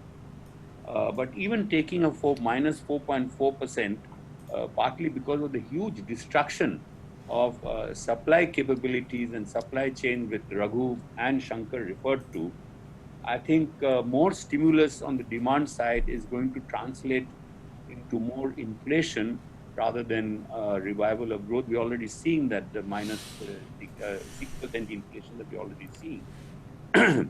But that being said, I think we can do more in terms of on the demand side, not in order to generate more macro demand, but really for the humanitarian aspects and for reasons that have been discussed by Vijay and others. We should just forget about all this unnecessarily complicated way of trying to do targeting and just make it available as universal income support in addition to the food support that has been given. And there are estimates that have been done that this would not add up to some huge frightening cost, 1% in my reckoning, about 2% of GDP if you give each family about 1,000 rupees a month. So there's a lot to be done on that side, but this creates a bit of tension. This is my last point, that if your potential growth has been shrunk and you're not going to grow at more than 2-3%, if that, on the other hand, your fiscal consolidation and containment of the GDP ratio going forward is going to require great fiscal prudence. That is a big policy challenge. And to deal with that, I think apart from this reorienting expenditure I just referred to towards humanitarian spending, the openness of trade policy is very important to take, as Shankar mentioned, to take advantage of the global economy when it revives. But on both these counts, unfortunately, there seems to be a blind spot where the government. Dr. Subbarao, maybe we should ask Prachi to... I think so. And I think she's in a more difficult position than the finance minister. Prachi, go ahead. Sure. Thank you. Thank you, first of all, to Professor Joshi and Dr. Acharya for the discussion. And thank you for all the excellent comments to Raghu, Shudipto, Rajeshwari. I'll take just a few minutes and just divide my intervention into short-term issues. I think a lot of people raise that. Long-term issues in the lines of what Raghu said. And then, I think more financing, RBI monetizing kind of issues. I think on the short-term issues, I think maybe I didn't clarify well enough, and that relates to Dr. Acharya's points as well, is, I'm basically talking about Q-on-Q annualized rates of minus 45%, and that increasing to 20% Q-on-Q annualized GDP gain in Q3. And that translates, if you translate them into, if you accumulate this Q-on-Q growth rates and translate them into year-on-year rates, that basically implies for the first quarter of -9, and I gave a little bit of rationale as well, and that slowly improving to -5, -2, and -1. I completely agree. While you said repeatedly that you disagree with me, I actually quite agree with you, and I do think that the risks to the Q3 number, especially the 20% Q-on-Q annualized gain in Q3, or a -5% year-on-year. Risks are to the downside, and because how the economy is evolving, and this whole reimposition of lockdowns which we are seeing. Bihar just announced complete lockdown in the state, an hour ago. So clearly, I think risks to the Q2, the fiscal year Q2, that is the quarter we are in, are to the downside. And just to clarify that, and that would mean my guess is additional. I mean, we are in the totally contractionary territory, and I think the numbers can be huge depending on how the economy evolves. I think secondly on the long-term, medium to long-term issue, I think Raghu has raised really deep points and very valid points. I think we've not officially downgraded our potential growth forecast. We still think trend growth at 6%, but really I think as there's uncertainty on all these fronts. I think number one, how the virus situation evolves. Number two, how policies to evolve, policies, to deal with the virus situation evolving in the country. Different states are, following, different, the risk aversion is different across different states between lives and livelihoods, etc. How consumers and businesses adapt. The point that Raghu raised, which I think is very, very important. I think people like you and me, and we are not going to feel, at least I'm not going to feel comfortable going to malls and restaurants for a while. So how businesses adapt. Some of these migrant laborers have come back who had left, but I think a lot of them have not come back. They're actually feeling better off back in their rural areas. Manrega employment is picking up. Monsoon has been good. Kharif sowing has been good. So a lot of these, especially the services industry, has to do huge. Has to adapt to a huge degree, and finally, how economic policies evolve. I think the approach of policymakers has been more reactive rather than proactive. So I think we have to see how that evolves as well. So I think as the uncertainty, if we get more certainty along all these fronts, I think we'll get more clarity on how potential growth is shaping up as well. But clearly, I think risks to the 6% trend growth are to the downside. I think finally on, financing issue, this also, and, RBI coming and, monetizing, etc. It also relates to Dr. Subbarao's question in the beginning. I think, this is not a first order question for me. I think the first order question for me is, how much has the economy been impacted? And what is the overall magnitude of the policy response that is needed? And out of that policy response, how much is discretionary fiscal policy? And then comes the question of, how much is discretionary fiscal policy? How much is automatic stabilizers? And once that is decided, then, you decide how can it be funded? How much can non-market forms of borrowing absorb, whether it's loans from external sources or, other non-market forms of borrowing? What is the residual, market borrowing? Then again, and then, how much are banks, mutual funds, insurance companies going to absorb? And of course, central bank is there and would fill the gap. And whether it does in the primary market or the secondary market is actually, a second order issue, the kind of first order issues we are dealing with at this point. Just one last point, on the credit rating agency point, which Raghu raised, that look, credit rating agencies, it's just silly to focus on credit ratings right now. Credit rating agencies themselves are saying this, that we actually don't want you to worry about, fiscal and debt rising, today. This is happening across the world. What you need is, strategy to put growth up on track and, show us a medium-term plan for the fiscal. So they themselves are crying and saying that look, don't worry about it. And here, I think, on the other hand, I think the arguments we're hearing from the policymakers is, look, we can't do fiscal because we are worried about credit rating agencies, which is, a bit paradoxical. So I'll stop there, Dr. Subbarao. Thank you. Dr. Subbarao, we still have a few more people, and I think we have a bunch of questions in the Q&A box as well. Should we I can see Karthik Mullidhar, and I know that Govinda Rao had his hand up as well. If we can just request them to be short, if you recommend that, then we can. You're the organizer and the time manager, so we are 5 minutes over, but we probably started 5 minutes later than we should have. So I think with everybody's permission, we can. This is really a fabulous discussion. Prachi's paper is great, and the comments are coming in are great. So I think we should continue for another 5 to 7 minutes more. So Karthik Muralidharan now. Yes, can you hear me? Yeah, I'll make this very quick. So I think the first is just to comment to Vijay Joshi. I think this is why tomorrow when we have the session on social protection, we specifically requested the expenditure secretary to join us. And so we'll hopefully get a little bit of the government's view with regard to ability to spend. I think, so Prachi, one again, comment and a quick reaction. See, I think it's clear that the government's approach to stimulus for the most part has been through the credit channel so that, it's not actually money that they're spending. So, but I mean, as we know, there isn't enough demand right now. So the one place where the credit channel may in fact be much more effective, but which has not been used as much, is with actually the state budgets, right? So because the states do have shovel-ready expenditure, and the states are kind of in as much fiscal stress, if not bigger. And here it feels that this really miserly relaxation of the borrowing limits at like 0.25%, and that too conditionality. And I think Govindra has written about this, that the conditionality itself is deeply troubling from a constitutional perspective. But even leaving the conditionality aside, it feels like the case for either ways and means advances or other ways of bolstering state capacity to borrow should be an almost no-brainer, because the states are still on the hook to pay back, and the government wants to stimulate through the credit channel.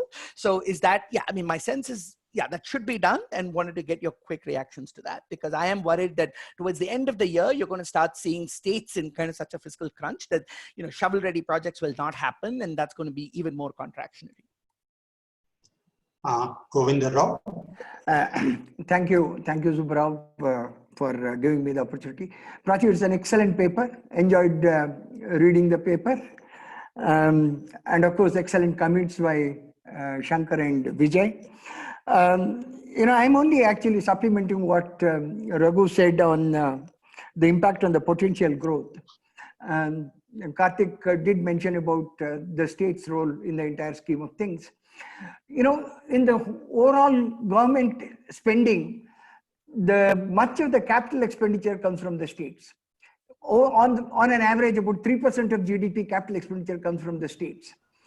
Now, the decline in their own tax share and their own taxes and the share from the center will be much more than 2% of GDP additional borrowing space that has been told with conditionality, as I said. Possibly, with the type of projections in GDP that we are making, the states are likely to really have a huge problem. And the capital, forget about the capital expenditure. Even their revenue expenditure at the level that exists they may not be able to do. I'm doing some help for both Punjab and Tamil Nadu at the request of Montek and Rangarajan respectively. And I see a very huge problem happening there. And so this will have a potential impact on the growth. So I think that's something which you need to take into account, because the capital expenditure of the center is just about 1.5, 1.6% of GDP. 3% of the GDP actually is being spent by the state, because their revenue deficit is hardly, sort of marginally, they are in the revenue deficit. All the entire borrowing actually they have been using for the capital expenditure. So you have a huge problem there. Thank you. Prachi, you have any final comments on this? Very erudite comments. Dr. Subbarao, we have almost a large number of almost more than 150 attendees. So could we take one question that Prachi may choose from the Q&A that we've received in the Q&A box? I realize we are stretching time and our next panel is ready. I see Rajesh Bhushan has already joined. But Prachi, would you like to pick up one of the questions in our Q&A box? Or I can read one for you if you like.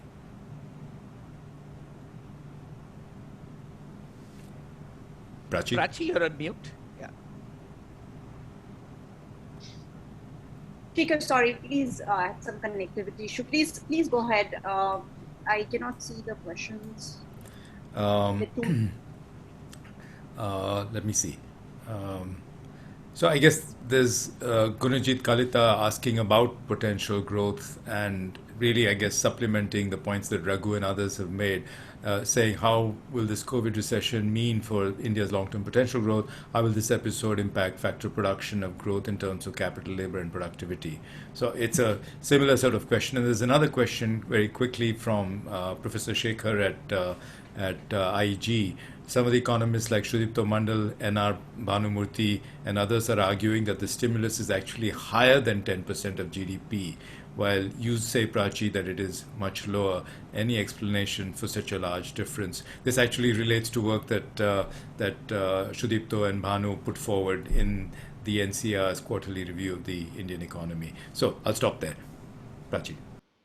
Sure. Quickly on Karthik's question, and also related to Dr. Govindarao's question on state budgets. Our sense is that this 5% enhanced limit, I think bulk of the additional funds is going to go on revenue expenditures rather than capital spending, given the weak implementation capacity, and also the project pipeline is fairly is fairly small. So in principle, yes, I think that could be a plus for growth. But I think in practice, go on each state government's website, check what the project pipeline is. There's not a lot. And implementation capacity, I think states are dealing with a lot more challenges now than actually focusing on infrastructure or capital expenditures. I think potential growth, I already answered that question. I think Raghu made some excellent points. I think clearly risks are that potential growth is going to be downgraded by several institutions. But I think right now there's a lot of uncertainty. As I said, uncertainty on four fronts: how the virus is going to evolve, how policies to control the virus are evolving, especially at the state level, how consumers and businesses adapt, and how policies adapt as well. Finally, on the stimulus question, I think this is a methodology which we use across the world. So all the announcements by the government, we go through each and every announcement and see which one is actually targeted support to households and businesses. The kind that can revive the economy very quickly in times of an unprecedented shock like this. And that I'm happy to share the details.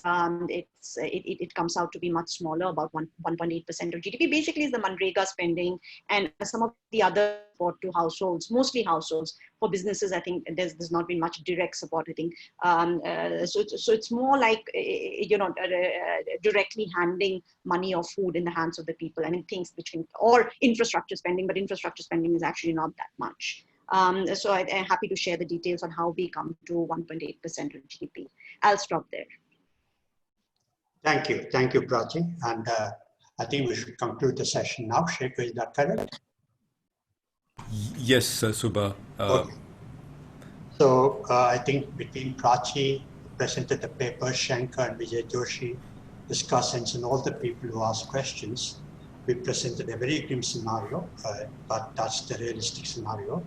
So just to finish this on a slightly less grim scenario, I just want to raise one point, or make one point that did not come up in the discussion, which is that we are actually seeing in the economy today a two-speed recovery, or actually a two-speed contraction.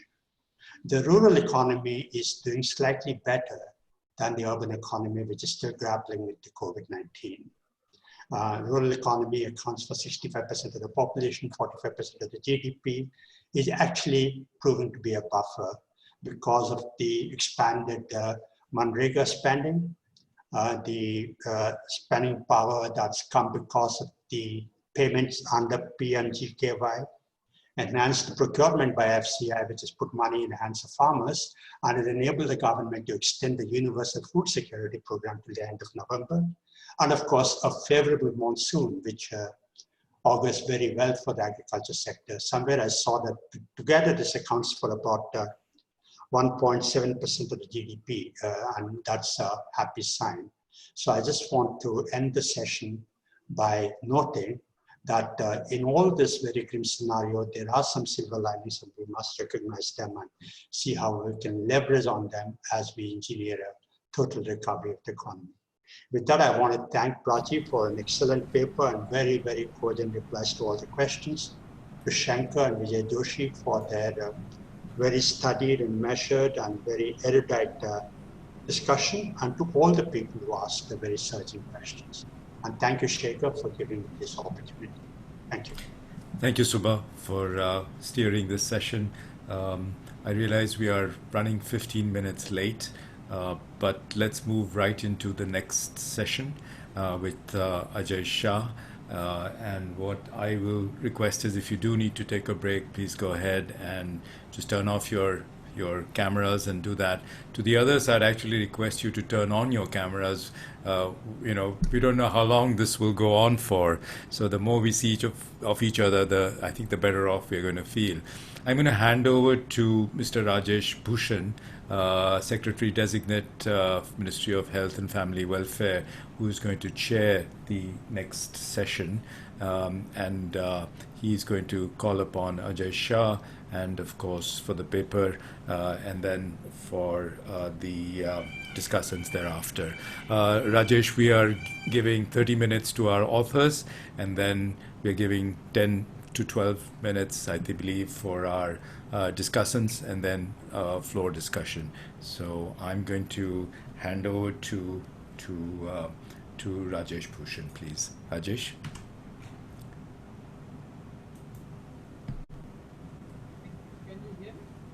The volume is a little low. If you can either get closer to the microphone, or that may be a little better, please. Is that better now? Yes, I think that's yes. And just make sure we stay close to the microphone, otherwise we may lose you. Please, Rajesh. Okay, thank you. And the session that we would now be initiating is on Indian health policy in the light of COVID-19, the puzzle of state capacity and institutional design. I call upon Ajay Shah to make his presentation.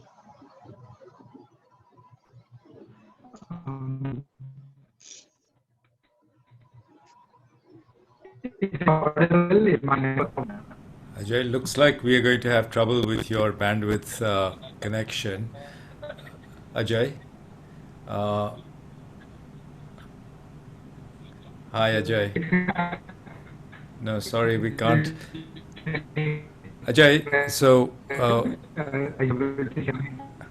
yeah. So what I'm going to do, Ajay, is that yeah, please switch off your video, and what we'll do is we will show your slides. Iman Rahman from NCR will be showing your slides. You please call out the slides. My video that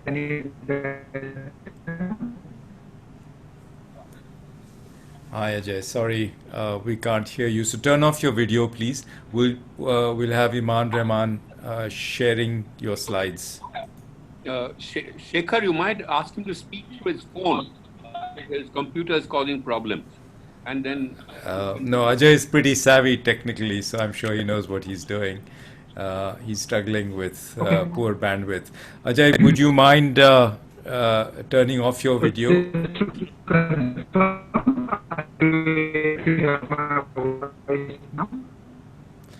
We can't hear you, Ajay. Hold on, I'm going to give you a call and get you on my phone, and we're going to patch you in like that, and Iman will show your slides, Ajay.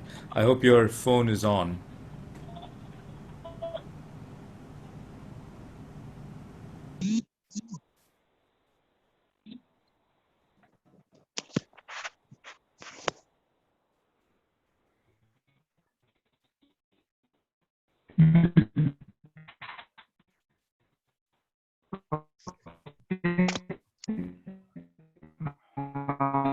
Sorry, Ajay, your phone is also shut off. I'm sorry.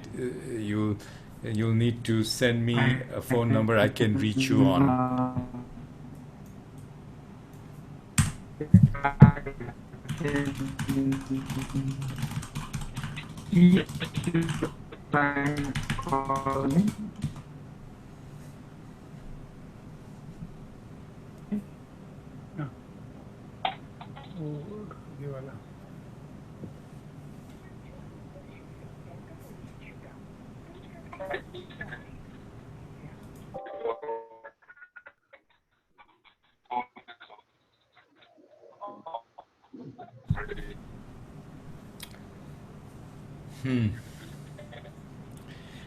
Ajay, we cannot hear a word of what you are saying. Apologies, but unfortunately, that's not going to work.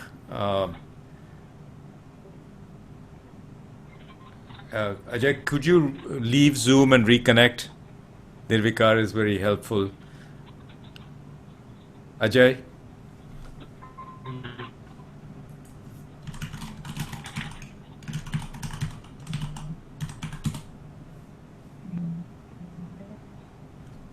I'm afraid, ladies and gentlemen, his phone is also off, so we are not in a good position. I'm sure his connection was tested, and Shankar, if I may suggest, so since the discussants have read the papers, this happens sometimes at the NBR, when the discussant actually takes a little bit more time and outlines the key argument in the paper and then also responds. I think that may be our best bet at this point till Ajay comes back. I think that's a great idea. And given that KP Krishnan has actually either prepared a course or taught a course based on some of the ideas that Ajay and Vijay Kelkar put forward in their book, and I know that they have picked from those ideas in this paper as well. So could I request KP Krishnan to join, and I'm going to request Ajay to log off and log on again into Zoom, and hopefully that will improve the quality of at least his sound. But Krishnan, are you here? And I did see you here, of course. So KP, could you start and maybe start with your comments? And I see Randeep is also here, Dr. Randeep Guleria. So both, I'm sure, are primed and ready. So KP, would you like to lead off? Shankar, good evening. I can. Oops. I think this paper is jinxed. KP, we're having the same problems with you. KP, turn off your video for one thing. KP, turn off your video, please. Turn off his audio. Yeah. No. Okay. Go ahead now. KP, try now. Better? Yes. Thank you. Better? Yes. Thank you. So can we at least get somebody to show the slides that Ajay has made, because they are quite self-explanatory. So I think it will not be entirely fair to sort of discuss the paper without even a flavor of the paper. All right. So it's a great idea. Rahman, show the slides, and Krishnan, just lead, since you know the slides well. Please lead Iman through the slides. Iman, your slides are coming up. Please. There we go. Lovely. Yeah, move on.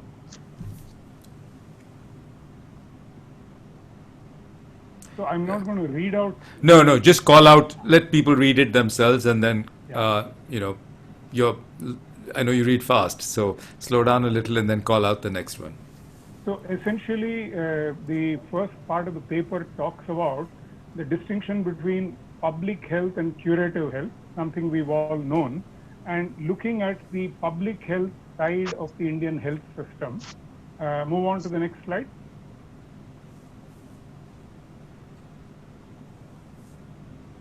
Linking public health with something we've known, fundamental sort of basic principles of public economics, that a lot of public health is public goods. Hello. Whereas, hello. Does this work? Hi, Ajay. Hi, here I am. Does this work? Yes, it does. We can hear you. And if you, go ahead, please. I think you called in or something, but go ahead, Ajay. Okay. We are on a slide called jargon. Go ahead, Ajay. Okay, thanks. I just want to start by introducing some jargon. This is a very interesting distinction between public health and healthcare.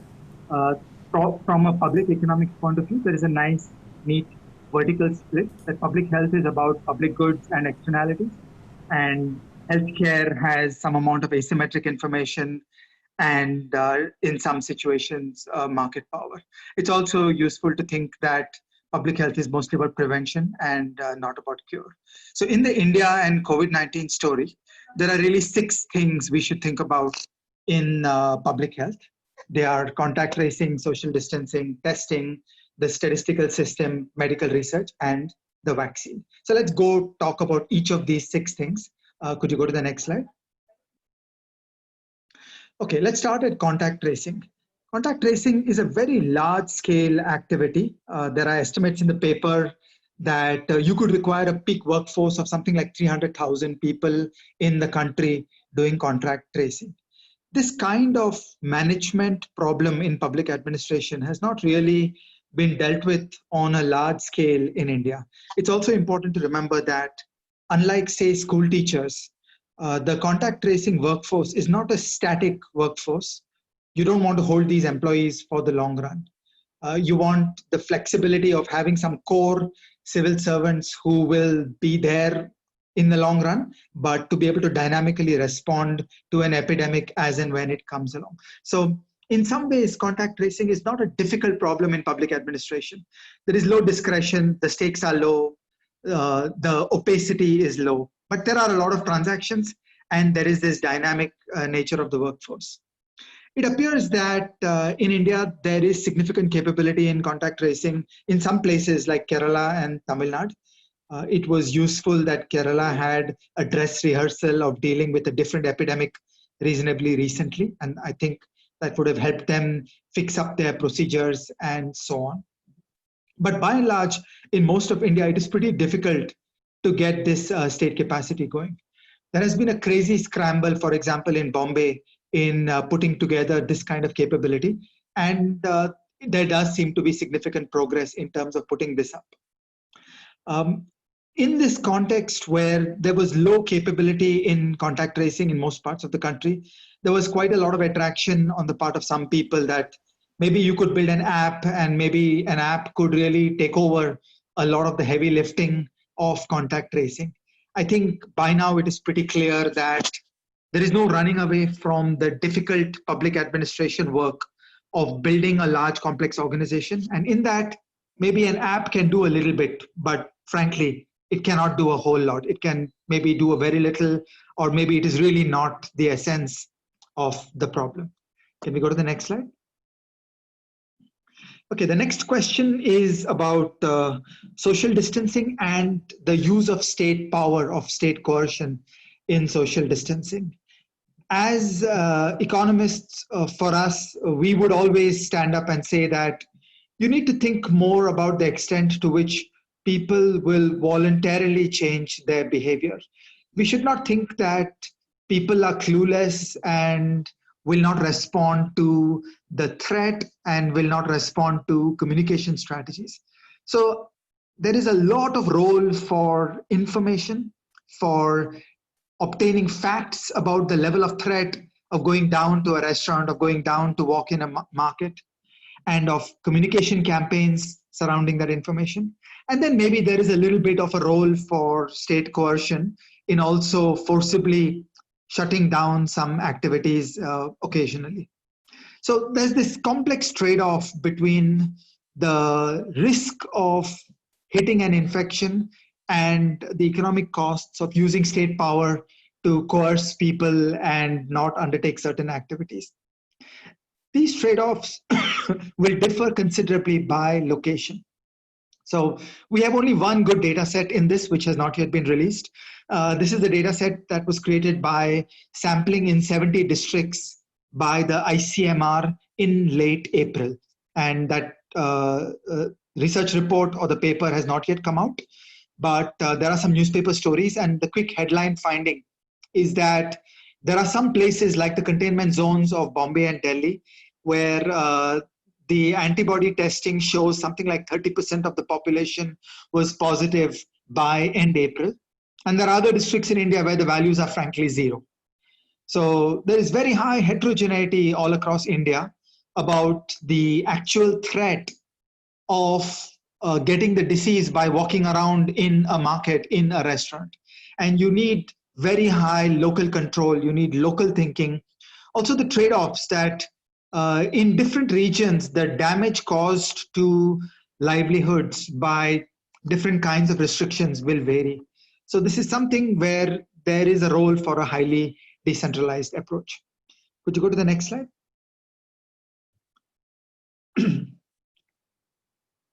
Could you go to the next slide? Yeah. The next problem we need to think about is testing. A significant amount of the testing capacity in India is in the private sector. And if we want a large surge in testing capacity, there is better management capability to rapidly mobilize humans, labor, and equipment and obtain a large surge in testing capacity. This would also be in the private sector. Now, this is not to say that the private testing industry works perfectly. There is market failure in the private testing industry in the form of asymmetric information. How do you know that the lab is actually testing correctly? How do you know that the lab is not just lying? How do you know that the lab is actually truthfully, honestly doing a good job of the testing?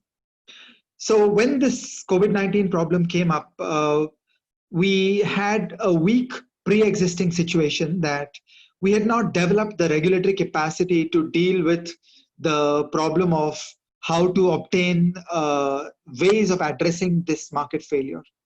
Now, with reasonably short notice, ICMR was placed into a regulatory role of trying to think about how to address this market failure in the private testing industry.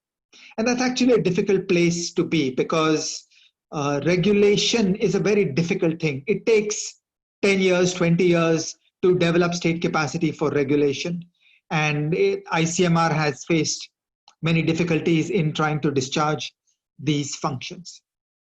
Another line of attack through which there could have been a way to make progress on addressing this market failure is through public procurement. When the government buys testing from private labs on a large scale, for example, for a voucher system, then the government could put in covenants into these contracts which could help overcome the market failure. But this was the problem which was faced, that the public system has really scaled up testing quite dramatically. They have worked wonders.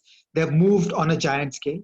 But we could have got 2x the response, or maybe 3x the response, or 4x the response if we had also harnessed the private sector. And this remains a puzzle to be dealt with in coming months. Could you go to the next slide? The next question we need to think about is the statistical system. As I talked in the context of the social distancing regulation, a really big thing that is needed is that we need to build and release fine-grained data. We need data at every pin code of India about what is the true state of infection, what is the true state of antibodies. Everybody talks about more testing, but actually it's quite difficult to use data from testing and translate that into data that is useful for public health objectives. So let me talk briefly about the kind of difficulties that are faced in utilizing the data. For example, the data that Prachi was using a moment ago. This is data that is coming out of a clinical context where a person goes to a doctor and says that I have a new dry cough. And the doctor might choose to prescribe a PCR test for COVID-19. Now here the problems are that the clinical protocols that are used in deciding whether or not to prescribe a test have changed over time. The rollout of these clinical protocols all over India is heterogeneous. There have been situations where private doctors were prohibited from prescribing a COVID-19 test. Then there were bottlenecks in testing capacity. So when you put these three problems together, A, that the clinical protocols have changed from time to time, B, that the rollout of a changed clinical protocol all over India is non-standard, and C, that there are bottlenecks in testing capacity. What these three problems imply is that it's very difficult to interpret the data that has come out as a side effect of the testing that takes place in clinical contexts. For this reason, this data is really not useful in an economist sense of the word. What an economist would really want, and what the citizen of a suburb of India would really want, is data that is based on statistical sampling. We need a random sample of each neighborhood of India every week, using which we are reporting the percentage of people who are infected and the percentage of people who are displaying decent titers in antibody testing. And this is a very difficult thing to do. As of now in India, in my knowledge, there are really only 2 data sets in the game. One is this end April study that was done in ICMR, where the paper has not yet come out. And the other is a paper that was done by Anup Malani and some co-authors on a random sample of the migrants who had returned to Bihar. Apart from this, there is really no data available today about the extent of infection and the extent of antibodies. Okay, if you don't observe the infection rate, if you don't observe antibodies, what else can you do? It would be really great if we could observe excess deaths in a more effective way. Now, this takes you back to long-standing foundational statistical systems infrastructure. What you need is a data point coming out in Bombay every single day for the number of people who died in Bombay. Note, I'm not talking about even causes of death. You just want one number. Can we have a good statistical system that reports the number of deaths in Bombay every day? Ideally, the number of deaths in Dharavi every single day. That kind of statistical information can be really informative. It can be really valuable. But this kind of data infrastructure is not there in most parts of the country. And this takes you back to long-standing problems of how can we build the public health systems that will be able to cope better with these kinds of situations in the future. Could we go to the next slide? Okay, next we come to the problem of medical research. Knowledge is the ultimate global public good, and in India, we are great beneficiaries of the data and the research that is being produced by researchers all over the world. But there are many India-specific questions that others will not pursue. There are questions about what happens under the Indian heat. There are questions about the large-scale chronic tuberculosis that is present in India. India is unique in the magnitude of the tuberculosis problem as compared to almost any other country in the world. So we need to be doing research about how tuberculosis interacts with COVID-19. There are many, many questions which are enumerated to some extent in the paper. Here, we run into foundational difficulties of the organization of research in India.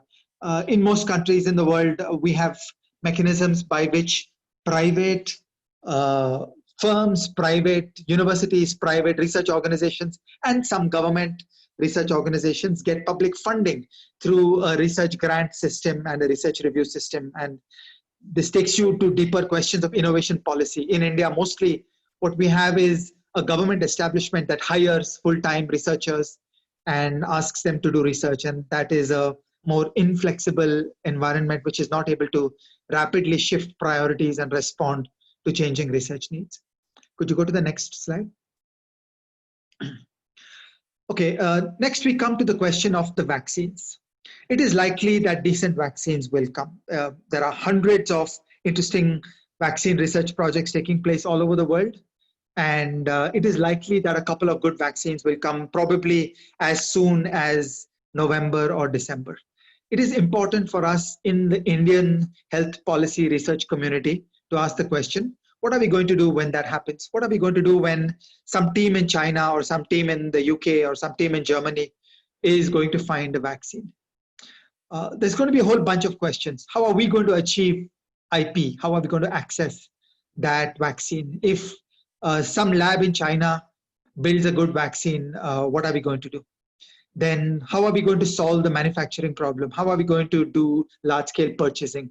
Who is going to pay for the vaccine? How are we going to roll it out on a population scale?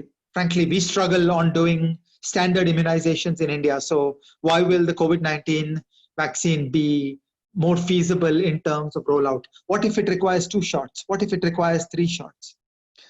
What if there are budget constraints? What if there are only 100 million doses of the vaccine available? How are we going to prioritize them? So in the paper, there's a bunch of questions that are posed. And right now, all I need to say is that this is a very important question for health policy in India. And it is time for all of us to mobilize around this question and start trying to put down some thoughts and some discussions around how we could do this better. Could you go to the next slide?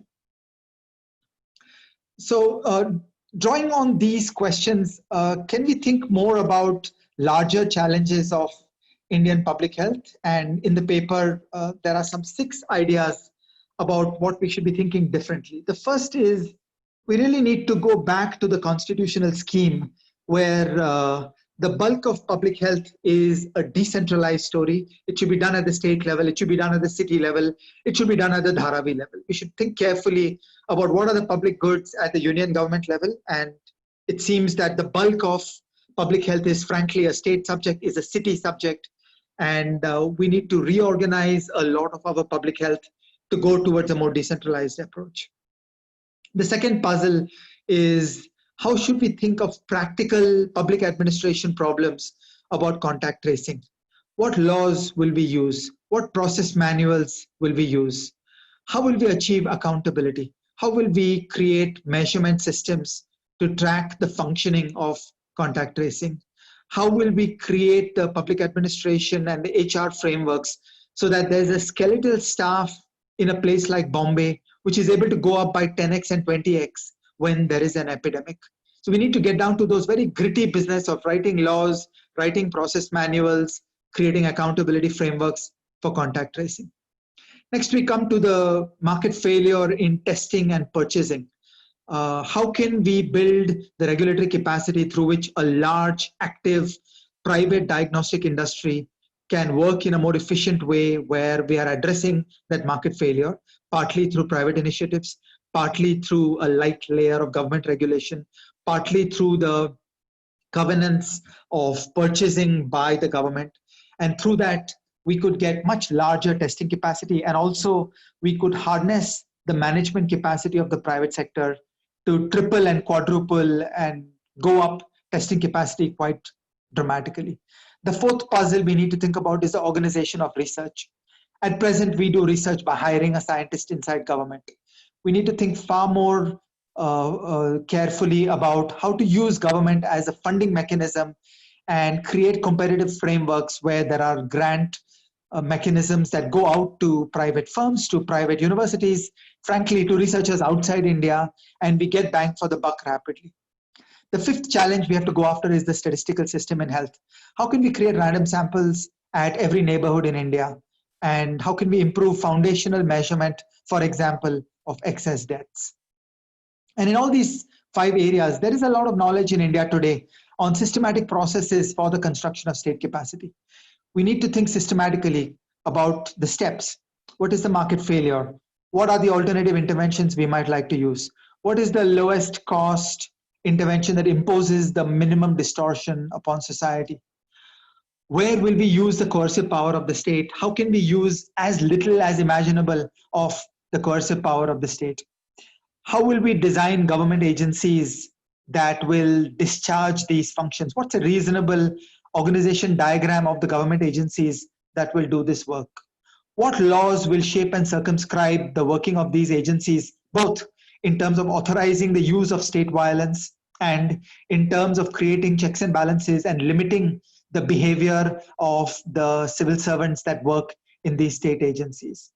How can we create checks and balances and accountability mechanisms through which these state agencies will become more effective and achieve state capacity? These steps are actually understood to a significant extent in India today. We have a lot of knowledge from other domains on how to go about constructing state capacity, and this kind of knowledge can actually be applied into health policy also. Can we go to the next slide?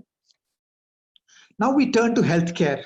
Once you have finished with the problem of prevention, you are at the last barricade, which is healthcare. So we would love to be in a place like Taiwan, where public health by and large delivered. Even though Taiwan has very high linkages with China in terms of the travel of human beings, the number of deaths in Taiwan so far out of COVID-19 has been a sum total of 9. 9 people died in Taiwan. So that shows you what public health can do. Could you go to the next slide? But once we fail on public health, next you come to the problem of healthcare. Okay, we've got people getting sick. What are we going to do? A key insight to think about is that there is a COVID-19 surge, and that surge will come at different dates at different cities. Every city is operating on a different clock.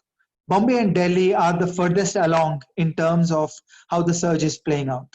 Again, I have only read newspaper stories about the ICMR study of end April, which is the most important research project in the entire Indian health system on COVID-19. And if I do a little bit of imagining about what is going on, it seems to me that maybe in places like Dharavi in Bombay, we are actually now reaching herd immunity. This is some of the most optimistic news in Indian health, but we don't know this clearly because this data is not yet clearly available. But in other places in India, we're at a very different place in terms of where we are on the surge, and that surge is coming. So we need to think about this in a highly decentralized way. Each city, each district is on a different curve, and we need to think carefully about where the surge will come. Now, by and large, the bulk of the early response was in the government-operated healthcare system. They have worked wonders in terms of scaling up their capacity. But frankly, their capacity is not adequate to cope with the surge.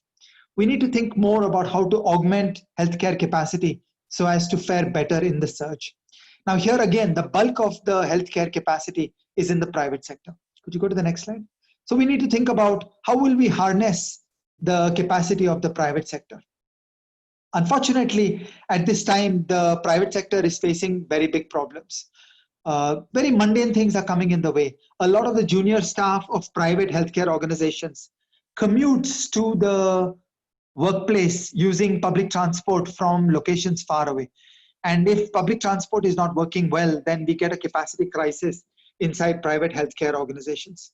We have a problem with healthcare workers. A lot of healthcare workers have been infected. A lot of healthcare workers are scared of being infected.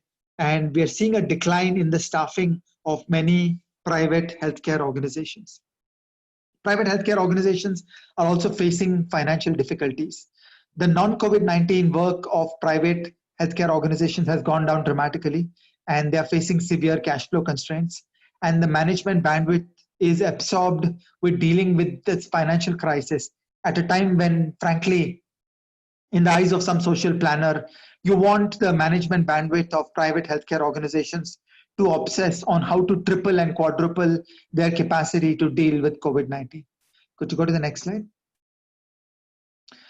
So we need to think more about how to protect the healthcare workforce. This requires very high quality rollout of good protocols. These protocols are well understood on an international scale, but they need to go all the way down to the ward boy. It should not be that we cut corners with some parts of our staffing. So there is a gap between the protocols that we see on websites and the protocols that are actually rolled out. Similarly, we need to find ways to protect healthcare workers and their families when they get sick, because if these things are not done, then there is a greater chance of healthcare workers being uncomfortable and choosing to not come to work. And we need to think of ways to address the transportation constraints in places where public transport is not yet fully working. Could you go to the next slide? Next, we come to the problem of healthcare financing. All over India, some random sample of India is going to get sick. Most people who get sick do not require significant expenditures, but a small fraction do. And going into an ICU, potentially requiring supportive therapy inside a hospital, potentially requiring oxygen therapy, these things can be pretty expensive. This is a very insurable risk, because a tiny fraction of the population gets sick. Most people don't get sick. We need to think of ways in which we can make insurance work more effectively. There is one large insurance system, which is ESI, where, frankly, the theory of ESI is correct, that you're supposed to be insuring the employees of private firms who have been mandatorily railroaded into becoming customers of ESI and into making contributions into ESI. But in most of India, ESI is not there in the field, having the ability to deliver the healthcare that is kind of promised by ESI. And if ESI could learn to contract with private firms, then we could get a lot done right there. Similarly, there is a lot going on in India in terms of government-funded health insurance schemes. These are present all over India at the state level. For example, in Kerala, there is a system that is called CHIS. These pieces are there all over India. The latest kid on the block is Ayushman Bharat. We need to figure out how to make these programs work better. And it really boils down to one question: how to buy COVID-19 services from private healthcare organizations, how to solve the government procurement problems, how to achieve cost efficiency. how to combat market failure that is present in the behavior of private healthcare organizations. So this is really where the rubber hits the road. This is the battle that needs to be crossed, and we need to put our heads to figuring this out. Could you go to the next slide? So to summarize, the pandemic has been a giant stress test for the Indian health system. This is a very good time for all of us to see the Indian health system in action, to understand the difficulties. These are being starkly visible as we see the story unfold. And then we should be thinking about what are the most useful reforms. And the insights that we draw from COVID-19 diverge considerably from a lot of traditional thinking. If you read economics journals for the last 10 years, you would get very little knowledge that is useful in understanding the health policy problems that we see in India today. In particular, we should think more about public health and not about healthcare. We should recognize the dominant role of private healthcare providers, which are not blameless. There is market failure with private healthcare providers, and we need to think about how lightweight solutions can be obtained for that market failure in a way that is sensitive to the limitations of state capacity in India. We know a lot about market failure and state capacity in the field of public administration and public policy in India, in other fields. And a lot of that knowledge and that toolkit can be usefully brought into the health questions that we face in India today. There is considerable knowledge and experience about what I call the systematic process of public economics and public administration, which runs in 4 steps. Question 1, what's the market failure? What are the lowest cost interventions? Question 2, what's your design of accountable government agencies? And what are the public choice theory constraints that limit the ability of individuals inside those government agencies to work for the interests of the people? Question 3, how would we design the laws? What is wrong with the Clinical Establishments Act? What is wrong with the Epidemic Diseases Act? How would we write laws through which we would actually minimally use the coercive power of the state to address market failure while recognizing that there are important constraints from public choice theory? And question 4, how would we design these organizations? How would we write process manuals? How would we enforce these laws effectively? Thank you. I'm at the end of this talk and would love to hear what others think and carry this discussion forward.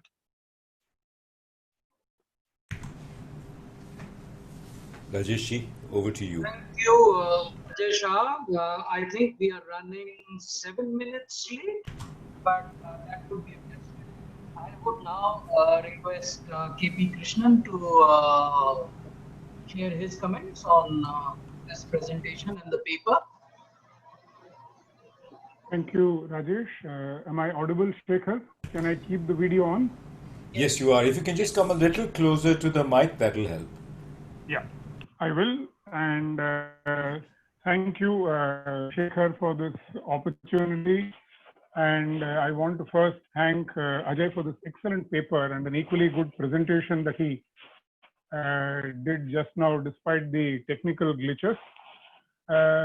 My experience in government, long as it is, the lesson, one major lesson that I want to sort of start with is that for a number of complex questions of public policy, very often what is required is a good understanding of something as basic as information asymmetry and perhaps the 2 essential characteristics of public goods, namely non-rivalry and non-excludability.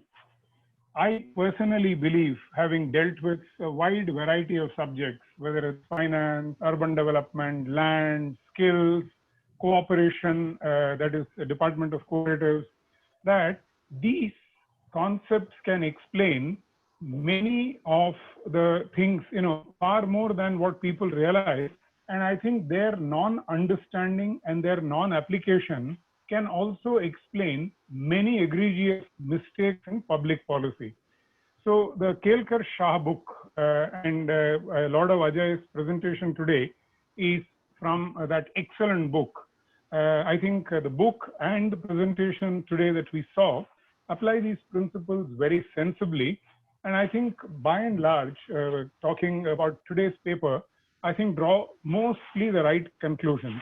Now, I want to use the balance 7-8 minutes as a discussant to talk about one or two issues beyond the paper. Ajay certainly touched upon it, but I want to go a little beyond the paper and relate it to my own experience of what I am observing, both in terms of the COVID activities and the response of the government. The first point I want to make is it's something which comes sort of here and there in Ajay's paper, but I think for future, we need to keep in mind an important part of public goods, which is they have a spatial dimension. And I think this becomes particularly important in a multi-level or a multi-unit government. Now, take India as an example. As per the Constitution, we now have formally 3 levels of government, and we have distribution of responsibilities to those various levels of government.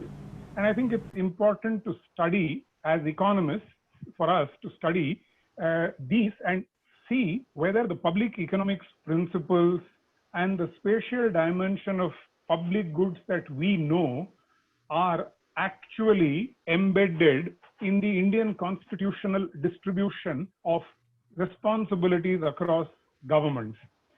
Now, a lot of you are familiar, maybe some of you are not entirely familiar.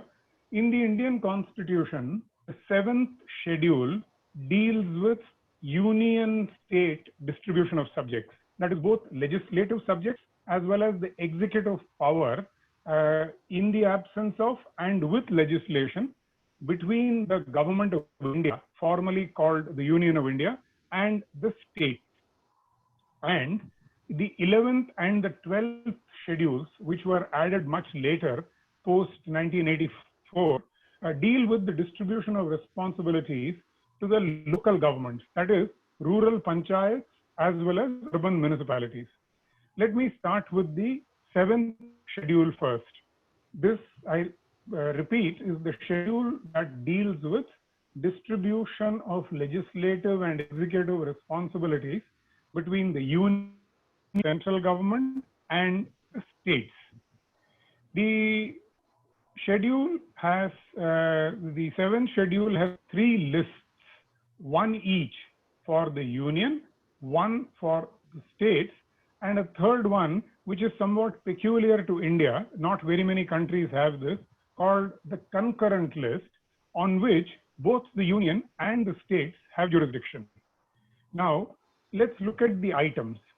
Item number 6 of list 2, that is the state list, is public health and sanitation, hospitals and dispensaries. So, prima facie, you would think public health is a state responsibility. However, dig deeper, and the story is very interesting. Item 28 of the union list mentions port quarantine. In the context of shipping, port quarantine is with the union government. More interesting, item 81 of the union list talks about, and very interesting in the present context, both interstate migration and interstate quarantine in the same entry. It's almost like some founding father in the Constitution almost visualized March 2020 and spoke about interstate migration and interstate quarantine in entry 81 of the union list. Equally interesting, there is an item called 29 in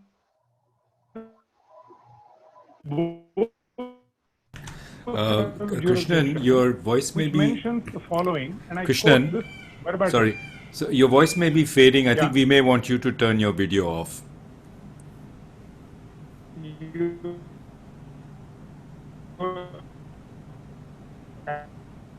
Okay, is it better now? Yes, much better. Thank you. Yeah. So the list that I was talking about in the concurrent list, item 29, and I quote this verbatim: prevention of the extension from one state to another of infectious or contagious diseases is item 29 of the concurrent list. Now let me quickly look at the third tier of government or the local level. And as I mentioned earlier, the 11th schedule read with something called Article 243G deals with rural panchayats. And there is an item, an entry called 23 in that schedule, which is health and sanitation, including hospitals, PHCs, that is public health centers, and dispensaries. Then there is a 12th schedule, which is read with 243W of the Constitution, dealing with urban municipalities. And entry 6 in that schedule is public health and sanitation. Now, to summarize this part of my discussion, the subject of public health is allocated to the state governments as well as local governments. That's the first direct conclusion. However, there are many elements of public health, especially relating to contagious diseases and pandemics, which are also in the union and the concurrent list. So you could say either of the following. A, there was confusion and lack of clarity, and you see the subject distributed all across the Constitution. Or you could say that the subject is indeed complex, and there are elements of this broad item called public health, which has national elements, which has state level elements, and elements that are local. Now, having dealt with the constitutional side, let me quickly run you through some provision of the act that has been most extensively used to deal with this pandemic, the Disaster Management Act of 2005, and which has been the sort of the linchpin of the Government of India regulatory action during the, at least the initial response. Now, as per this act, a disaster is defined as a catastrophe, a mishap, a calamity, or a grave occurrence in any area arising from natural or man-made causes or by accident or negligence. But more interestingly, disaster management includes prevention and mitigation, or prevention, mitigation, and reduction of risk of any disaster or its severity of consequences. And the national authority that is constituted under this act has powers, a large number of powers are listed, but including steps for mitigation, prevention, and preparedness. Interestingly, Section 11 of the Act has a mandatory requirement, and I think at some point, this is something which will be looked at by all agencies which are looking at accountability. There is a mandatory requirement of drawing up a national plan for disaster management, including all that I've mentioned above, and a requirement, again mandatory, that it needs to be reviewed and updated periodically. Now, in the light of these constitutional legislative provisions, what are the questions I'd like to pose for future research and for further work? A, based on our experience of fighting and the continuing fight on COVID-19, is fighting a pandemic a national public good, regional public good, local public good? How do we unpack this? Clearly, there are, number two, elements of all three. Migration, flights, etc. need to be dealt with nationally. However, ICU beds, oxygen, perhaps need to be dealt with at the state level. And the examples that Ajay quoted, Tamil Nadu, Kerala, and subsequently Mumbai, successful contact tracing and enforcing of quarantines was actually best done at the municipal and the local panchayat level. Clearly, that's a local good. So I think we have to break this broad entity called public health into many constituent elements, do more detailed analysis, figure out the nature and characteristic of each of them. And the national authority clearly, I think, had its work cut out on January 20th at least, if not in December, when we had already formally reported cases and which the health ministry was aware of, not large numbers, but the beginnings of what looked like a contagious disease. And I think by the end of the lockdown, clearly we should have got a revised national plan ready. I admit, Monday morning quarterbacking is easy. And in retrospect, we all have, excellent vision. But I think in terms of lessons, not getting this right led to a lot of problems. And I just want to highlight one problem before I conclude.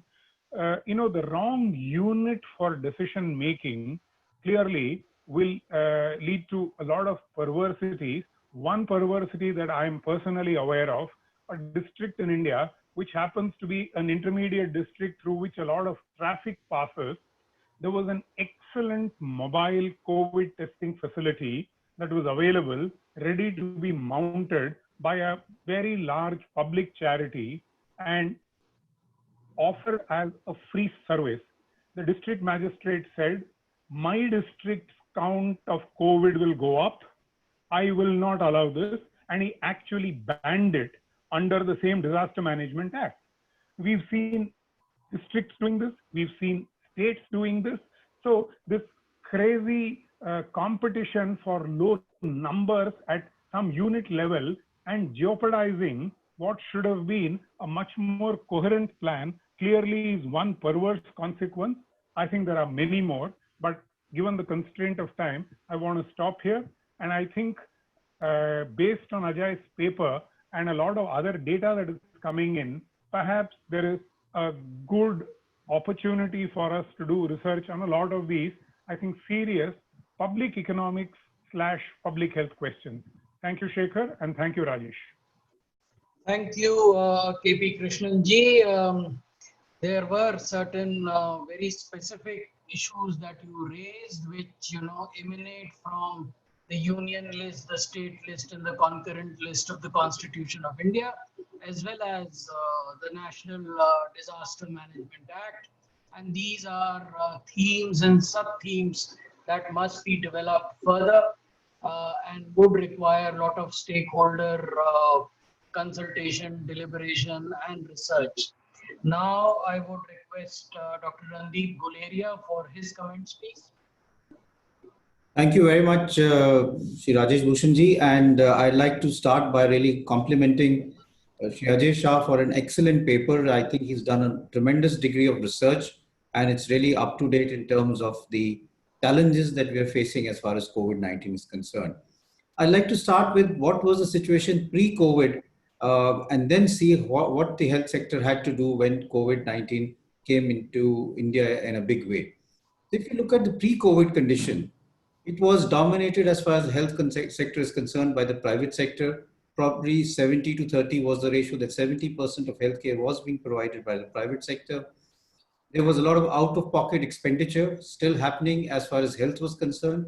We had a lot of schemes which were mentioned in the paper, including the PMJ, the Ayushman Bharat one, which was really making a difference, but there was still a large section of the middle class which was having a huge problem because of having to pay out of the pocket. And many individuals who went into an ICU really lost all their savings. And we've seen that a lot because we've had to shift patients to our hospital, not because they were not being managed properly, but because the family had just run out of money. And then there was underinvestment as far as the public sector was concerned. And there were issues of quality of care, especially at smaller cities and in the district hospitals.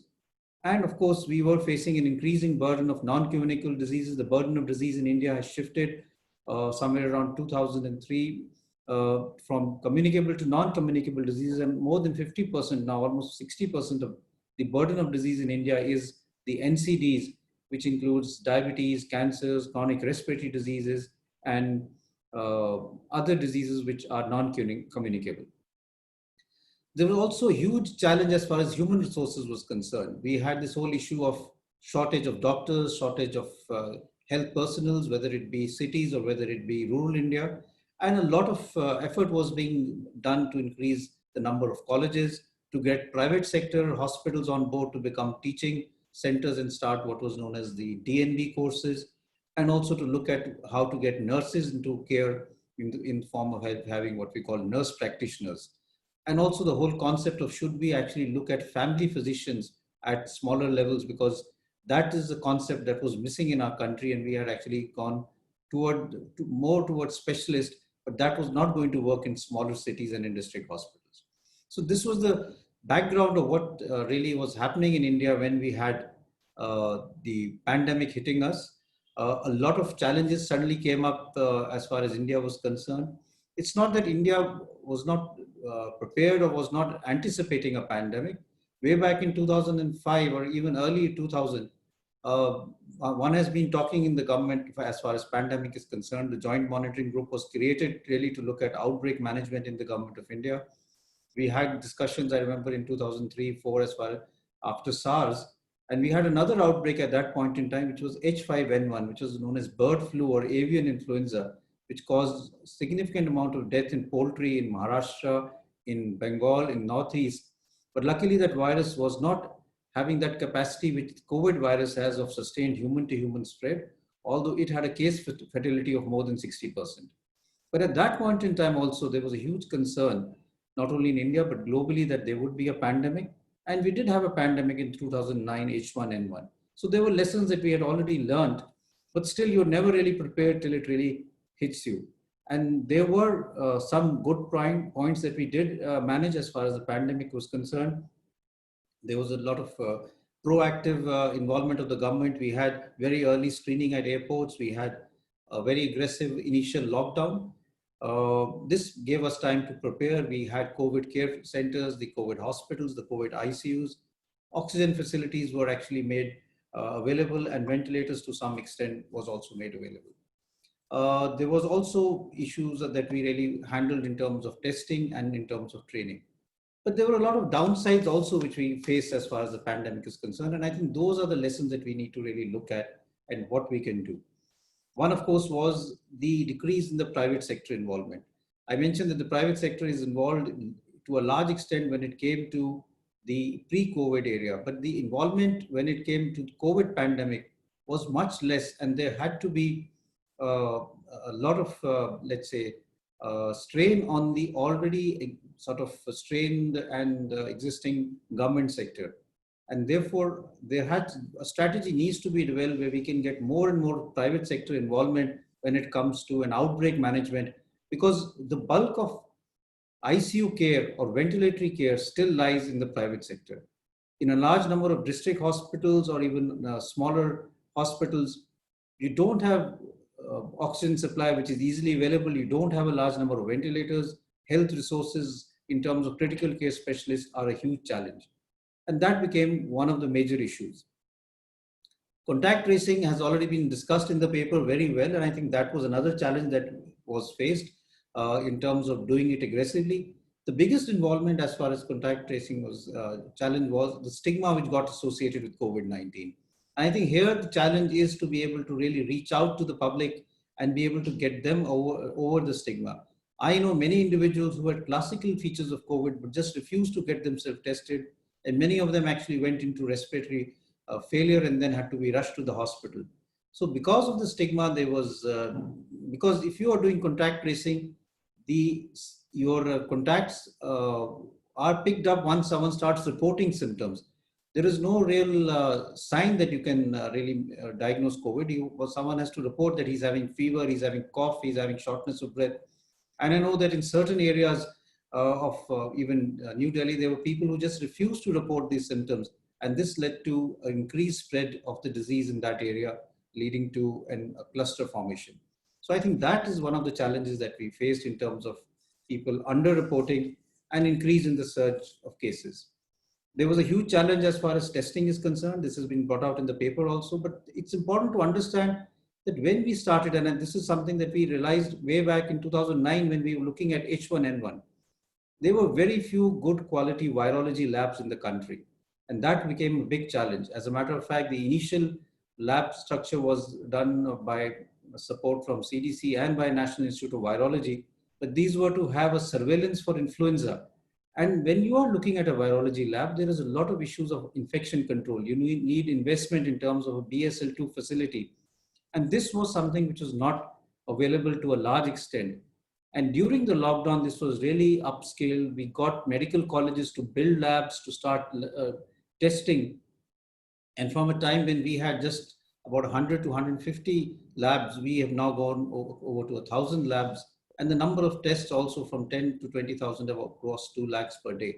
So that was another challenge that we faced. But here again, the challenge that we are still having is that it's very difficult to get the private colleges to come on board in terms of doing the testing. The investment in setting up a lab in certain private colleges is not happening. And that again is something that we need to look at in terms of some sort of a partnership or some sort of a way that we can do that. The other thing that was mentioned in the paper, which I think is very, very important, is the statistical data.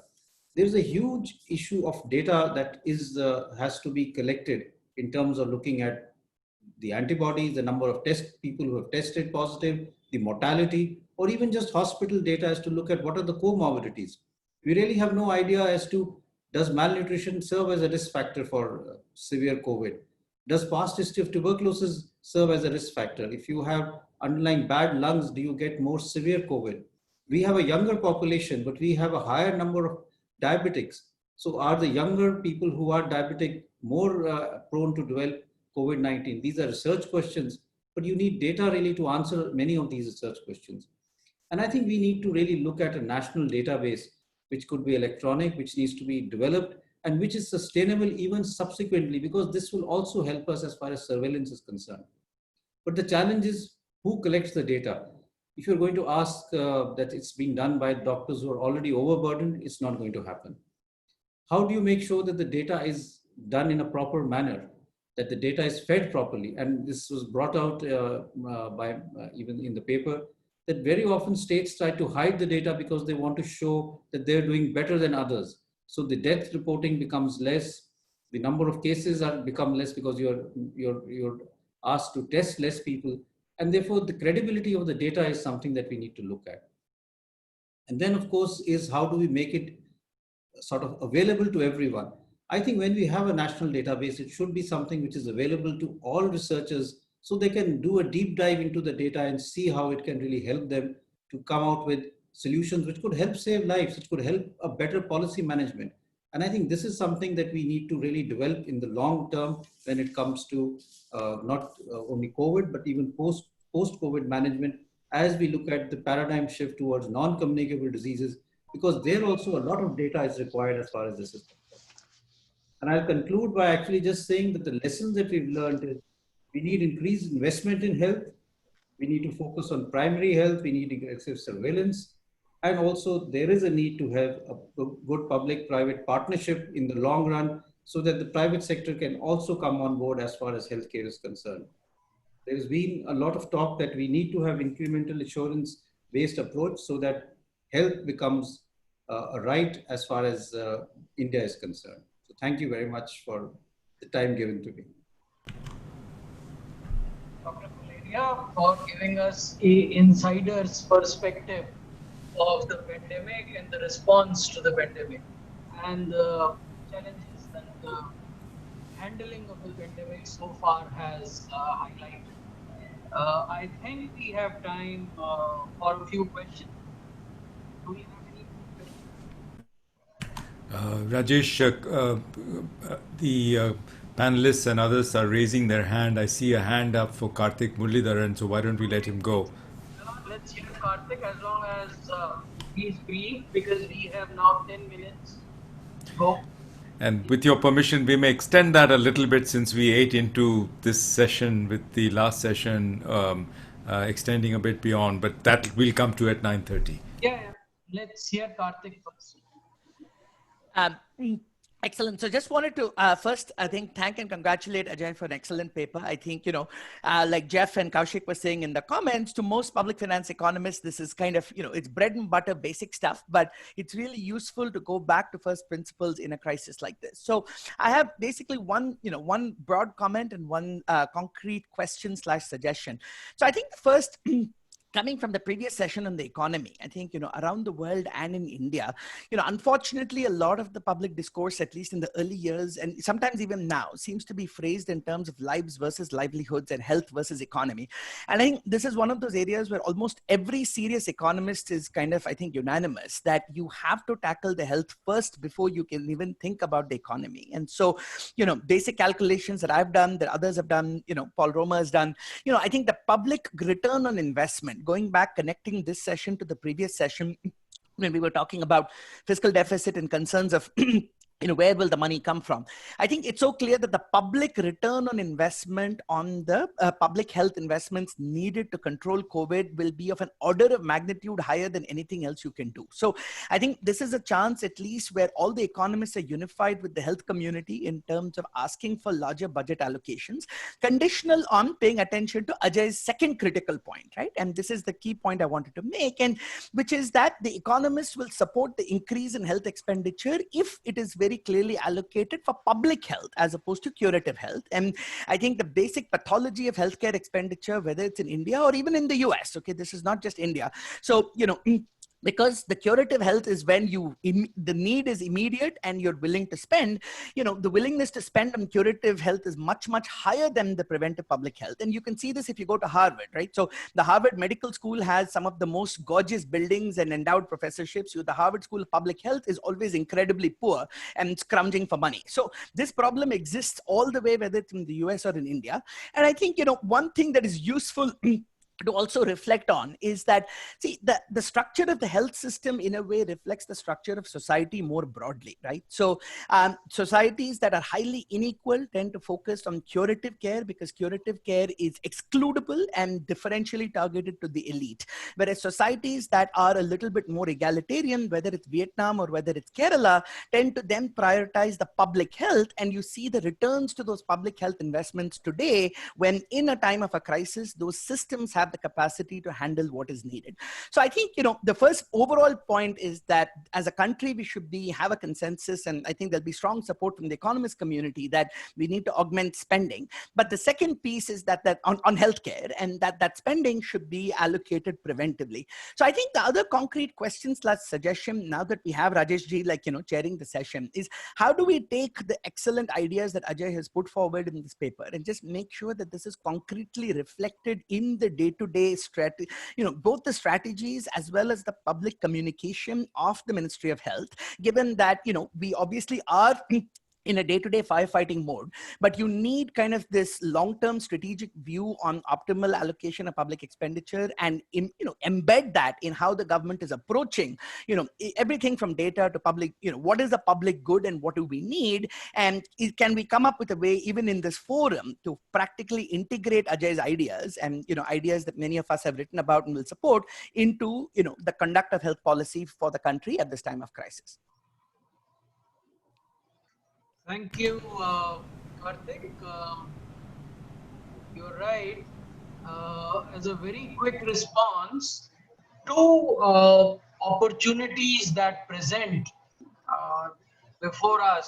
themselves before us for a long-term relook at public health is the forum of the 15th Finance Commission, which is presently engaged with the union government and its various ministries and would be finalizing its report. So that is one institutional opportunity available. The second opportunity available is the coming monsoon session of the parliament, where the political parties would get an opportunity to engage with this issue, which usually is not part of the mainstream political discourse. So that is another opportunity. Do we have any other suggestions, comments? We have several hands, Rajesh, but before we go to that, I should just mention that apropos your first suggestion, both N.K. Singh, the chairman of the 15th Finance Commission, and Ashok Lahiri will be chairing the two sessions tomorrow. So we really look forward to their involvement, and we hope that we can actually take this message.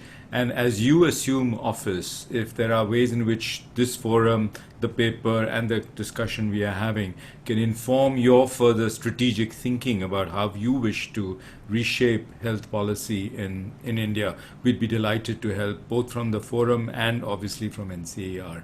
I see that Rohini Somanathan had her hand up first, and so maybe we could ask her, and then Pankaj Srivastav and Raghu Kawale. Pankaj from MOSPI and Raghu Kawale from Infosys. Rohini? I have a couple of questions for Dr. Guleria. Actually, it's very nice to have the opportunity to listen to you. Dr. Guleria, I'm very keen on the specifics of the public-private partnership that you talk about. So what are the most important elements of it? One thing I heard, what happened to us when COVID-19 struck is, as a class and as students and faculty, we just reached out to as many people as we could, and we talked to them on the telephone. And some of these were doctors, some of these were policemen, some were just citizens, migrants. And one of the things that doctors from state hospitals said was that if we just had a way of getting our existing patients, even if you were declaring state hospitals to be COVID hospitals, maybe we could have moved all our private patients, all our other patients to private hospitals. So these are the kinds of things that I think could, if systematized, really help us if something like this struck again. What are the other kinds of institutional changes you think are really important? I've had nothing but respect for AIIMS. It's just a remarkable institution. The doctors are overworked and they still keep going. They're just absolutely amazing. And so I think if we can actually bring this into the policy debate and we have government people around and we could be serious about it, it would be really wonderful if we could have your thoughts on how to do that. That's one. The second thing is, don't you think that if we actually had a data center, I know you say that doctors can't do it, but if we had a data center that was at AIIMS, it is a teaching hospital, there are a lot of AIIMS all over the country. I think it could really help in the teaching. And, like a lot of schools of medicine, it's not as if the doctors would be doing, there would be faculty who would be doing this part-time and clinical things part-time. I've had a lot of medical people in the medical profession who come and they find that clinical skills are excellent here, but people are too overburdened to do research. Don't you think it could also help the hospital if we thought about a data center at AIIMS here and AIIMS in other places also that could then link up to other tiers and other state institutions? Those are my two questions. Thank you so much. Rajesh, may I suggest that we take a few questions first and then request our commentators and Ajay Shah to respond, if that's all right with you, Rajesh? Yes, perfect. Let's take some other questions. I see two other hands. One is Pankaj Srivastav and then Raghu Kawale. Hello, sir. This is Pankaj Srivastav. And sir, I have worked in health ministry for 3 years. I am with regional health offices. So I have some amount of understanding about the issue. So talking about this Ajay Shah's paper, sir, the issues which are flagged is definitely, they are very relevant like issues. But the critical factor probably, which we probably are missing at this time, is the novelty factor with this COVID thing. It is a novel COVID coronavirus. So we do not know how it will behave. So the protocols, the handling, the labs, so all those things are to be defined, identified first. Then only we can have a mechanism of implementing that, whether it is a data reporting system or something. So that is one quick thing about the challenges which the coronavirus, because it is a novel thing, it causes strain on many things you need to understand. Second, about data systems, sir, this is to Rajesh Bhushan sir as well. We talk about data system, definitely. We have an integrated disease surveillance project, IDSP, which is about the data, capturing data from the district level and the labs and other things. Could not this be ramped up to get the data from the lowest level, and then it is in a, that is my brief question, sir, about the data systems, the IDSP project, sir. Thank you, sir. Rajesh, Raghu Kawale was next. If we could just take one more question. Yeah, Raghu, this is Raghu here. Hi. I work for Infosys, and I also teach a subject called digital medicine at Manipal University.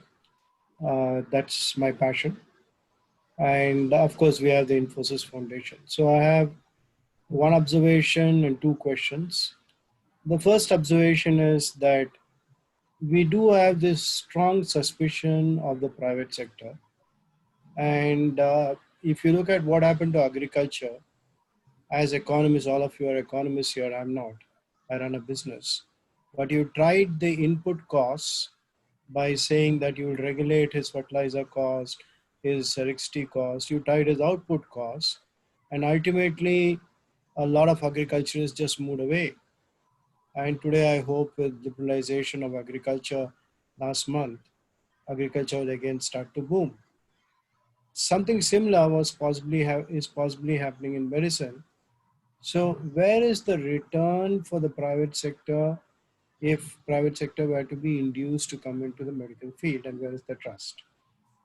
Because when we run the foundation, we have gone to many places to say, okay, here's the money, but then we have found a lot of resistance. So I have two questions. One is, what is the mechanism to make capital more, to capital pay for itself? After all, as economists, you can't just put in capital and say it won't pay for itself. And the second question is on data, which is a different subject. When COVID started, we started off all this data modeling. We had NASCOM, we had CII, we had everybody, we came in with the data model. Then nobody took the data models. And then what happened, ultimately, I converted it to a semester end project for my students. And that's what it turned out to be. Okay. And even now, from the IT industry, we are happy to talk to the government. We have been talking to the government. When we talk about data, there are various models. Obviously, data has to come in for us to use tools, technologies, etc., and data has to be given to us. And there's only one state which sort of took it up and said, they have welcomed me and they asked me to come in and start working on it, which is Kerala, which has said, let's look at all the data. And I had the entire KGU, which is the medical university, come in. Can we look at, I'm speaking for the entire IT industry. Can we sort of look at using that and actually using those models? There is a lot of talent here and we can get that to bear.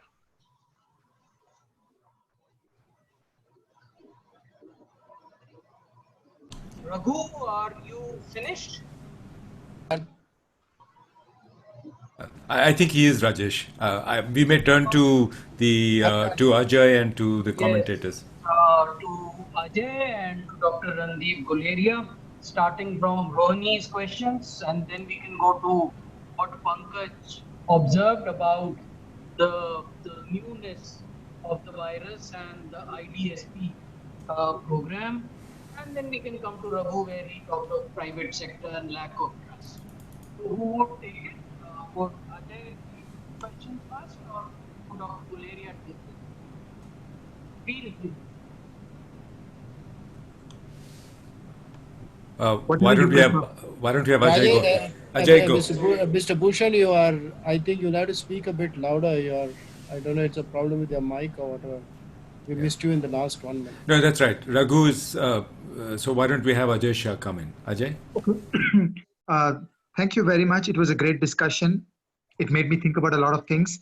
And I would like to quickly respond to some of those things, but equally with a sense of trying to carry this conversation forward and do more work in the future. Okay, so KP Krishnan talked about better thinking about the constitutional separation between the work of the union government, the work of the state government, and the work of the local government. This is 100% correct.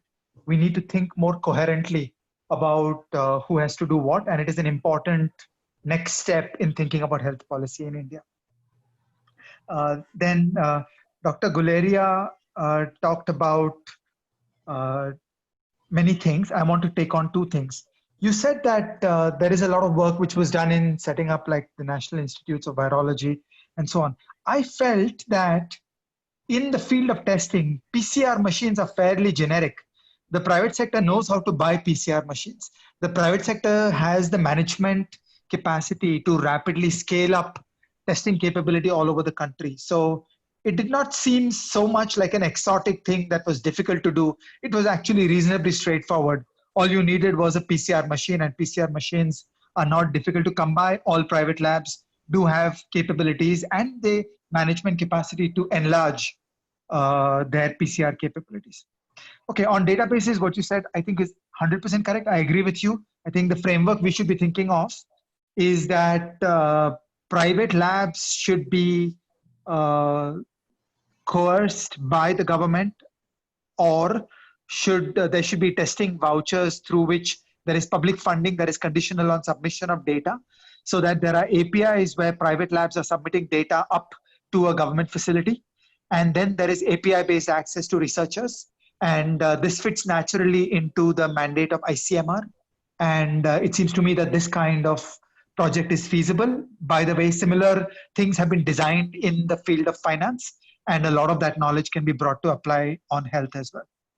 Karthik, you said health versus economy is not a trade-off. I would just gently say that it is possible to conceive of a complete lockdown which gets you to consumption of zero, and U prime of C goes to infinity by the time you get to zero. So I think that there are trade-offs that we should think about, and depending on your opportunities for state capacity in public health, sometimes you might rather like to let the disease roll. I would not rule that out. I would point out that in public health, the money required is frankly low. It's a very nice split that public health is externalities, public goods, and inexpensive. All it requires is state capacity. Healthcare is asymmetric information and gigantic gobs of money. So it really makes so much sense for us as economists to focus on public goods, externalities, that is public health. But frankly, the money required is not the bottleneck. The bottleneck is state capacity. We need to think about what is the appropriate intervention? How can we get bang for the buck? How can we translate public funding into the desired outcomes? Third, I wanted to touch upon what you said about inequality and the rich and public health versus healthcare. Actually, I used to think about this exactly upside down. You could be super rich in Delhi and you're fine in terms of buying your own healthcare. But only if the state will get its act together will you get protection against bad air or against mosquitoes. So in fact, by the time you get super rich, you don't care about anything the government does on healthcare, but you desperately need the government to do public goods and externalities. So in fact, I think about this exactly upside down and would love to debate with you further. Pankaj Srivastav said, but it was a novel coronavirus and it took time for us to understand it before we could mobilize a response. I agree 100%. And so we need to think of the scientific end of the national public goods, of coordinating the acquisition of knowledge from elsewhere in the world, of commissioning, setting out grants for research in India for India-specific questions, such as the question of what would happen in the Indian summer, such as what would happen with tuberculosis, and figuring out what is the most appropriate strategy for both public health and healthcare in India. On data systems, you talked about the integrated disease surveillance project. So I would just say, once again, coming back to the sort of thing that Krishnan was talking about and that Dr. Guleria was talking about, we need to think from first principles of public administration that in a world where the dominant force in testing in India is the private lab, what is the mechanism through which we will build the statistical infrastructure whereby there is data submission by private labs. There's a very limited use of state power and state violence in producing certain data sets. And these data sets are made available for research while being super careful about the privacy of individuals. Raghu Kavale said, regulation is messy, regulation doesn't work well. Don't mess with the ROE of medical care. We need a vast expansion of healthcare in India. We need 10x the capital that is presently in the field, and that can only come from the private sector. I agree 100%. We have to be very cautious. In field after field after field in India, we have gone in with heavy-handed use of state violence in regulation, and it has worked out badly. Regulators have destroyed one industry after another in India. We should be very careful before using state violence in the regulation of healthcare in India also. But we need to recognize If there is market failure, we need to find innovative ways to deal with this market failure. We should really be dreaming of far more private, cooperative, Gaussian solutions through which we get people together to address market failure rather than heavy-handed setting up bureaucracies. That's all from my side. Would love to hear what others have to say. Would Dr. Guleria or KP Krishnan ji want to respond to some of the questions that were addressed to them? Dr. Guleria? Okay, I'll start. First of all, I think we had very good questions and discussion. I'll just address some of the questions that were addressed. One was regarding the public-private partnership. And I think there are multiple ways that we can really look at a public-private partnership. It could be hospital care, some sort of a care that was already mentioned, especially at a primary and secondary level, where there can be some degree of involvement of the private sector also in terms of looking at certain areas which the government sector is not able to handle.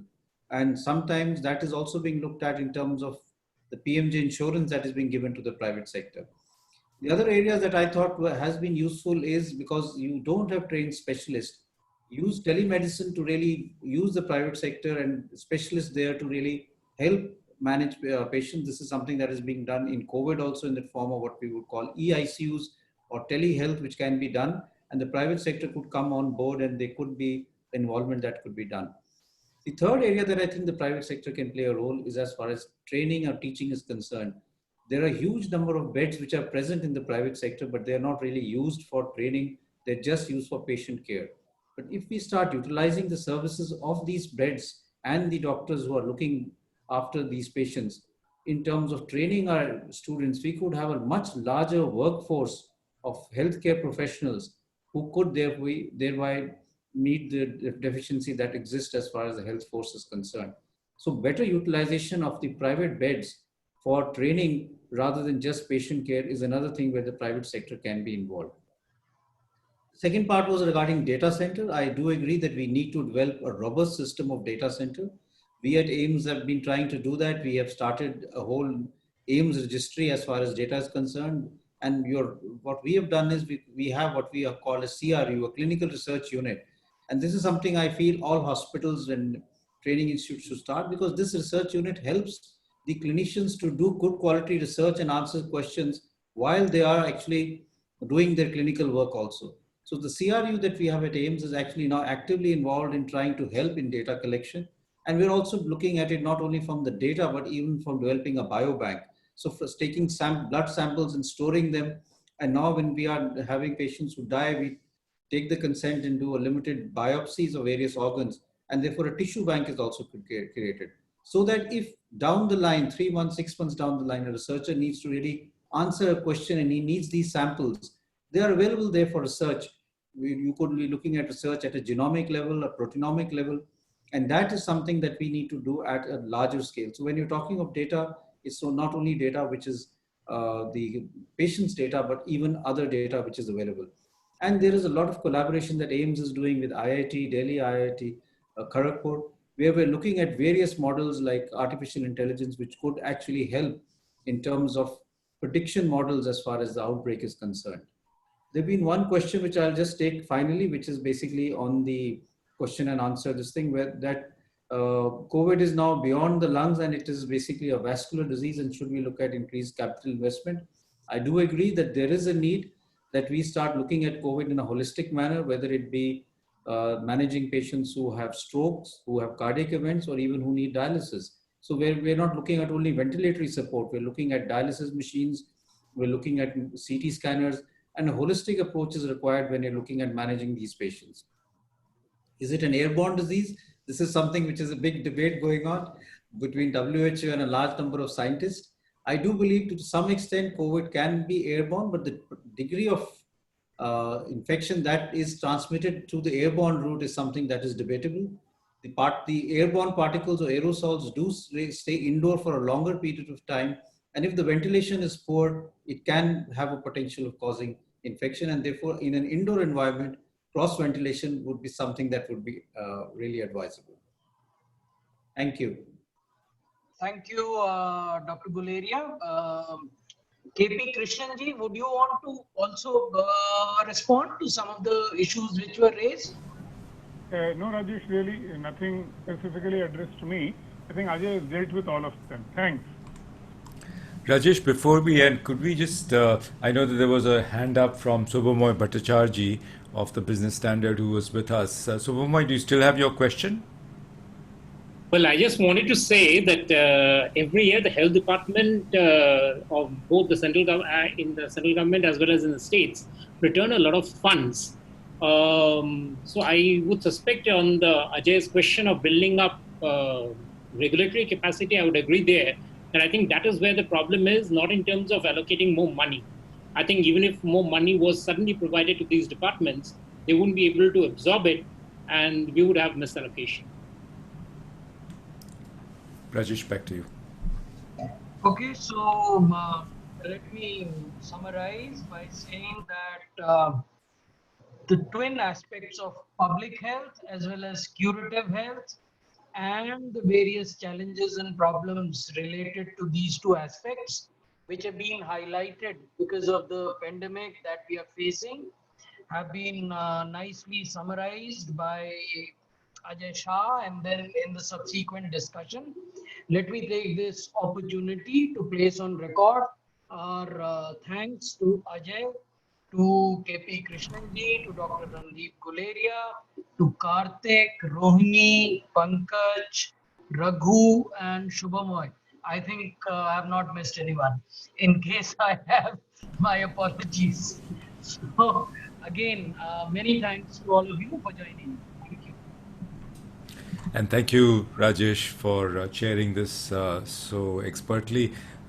This brings us to the close of the second day of the India Policy Forum. I know we are running a little late. We are 16 minutes behind schedule, but I think the discussion we've had and Ajay's truly seminal paper, which I think Karthik framed as, application of first principles to an area and a subject that would benefit greatly from the kind of thinking that we economists do on public economics. So I think it's been a very rich discussion. Thank you, Rajesh. Thank you, Ajay, for the paper, Dr. KP Krishnan, Dr. Randeep Guleria, and all the participants who've been listening in. There are a number of questions. Randeep took one, but there are a number of other questions also in the Q&A box, and we will share them with Ajay Shah and the discussants and urge them to please respond to you. Your emails are associated with your questions, so we will get back to you. Again, I think this has been a very fruitful day. Tomorrow is the third day of the IPF. We will be talking about a roundtable discussion, which will also include Abhijit Banerjee and others, including the Expenditure Secretary in Ministry of Finance, TV Somanathan, on safety nets and how the pandemic is giving us lessons for how India should be shaping its safety nets and its social protection. And then we have a paper which is jumping to the other side on inflation targeting and what has been India's record, a superb paper by Barry Eichengreen of Berkeley and Poonam Gupta and Rishabh Chaudhary at the World Bank. So I invite you all to join tomorrow at 6:30 p.m. We are grateful to our friends in California who have woken up very early at 6 a.m. to be with us. We thank you for that. And again, it's a great pleasure to be here. I want to thank our sponsors, the National Stock Exchange, SBI, as well as Reliance Industries that have made some of this possible. We're grateful to them. And again, I'm grateful to all of you for joining us. Thank you and good night.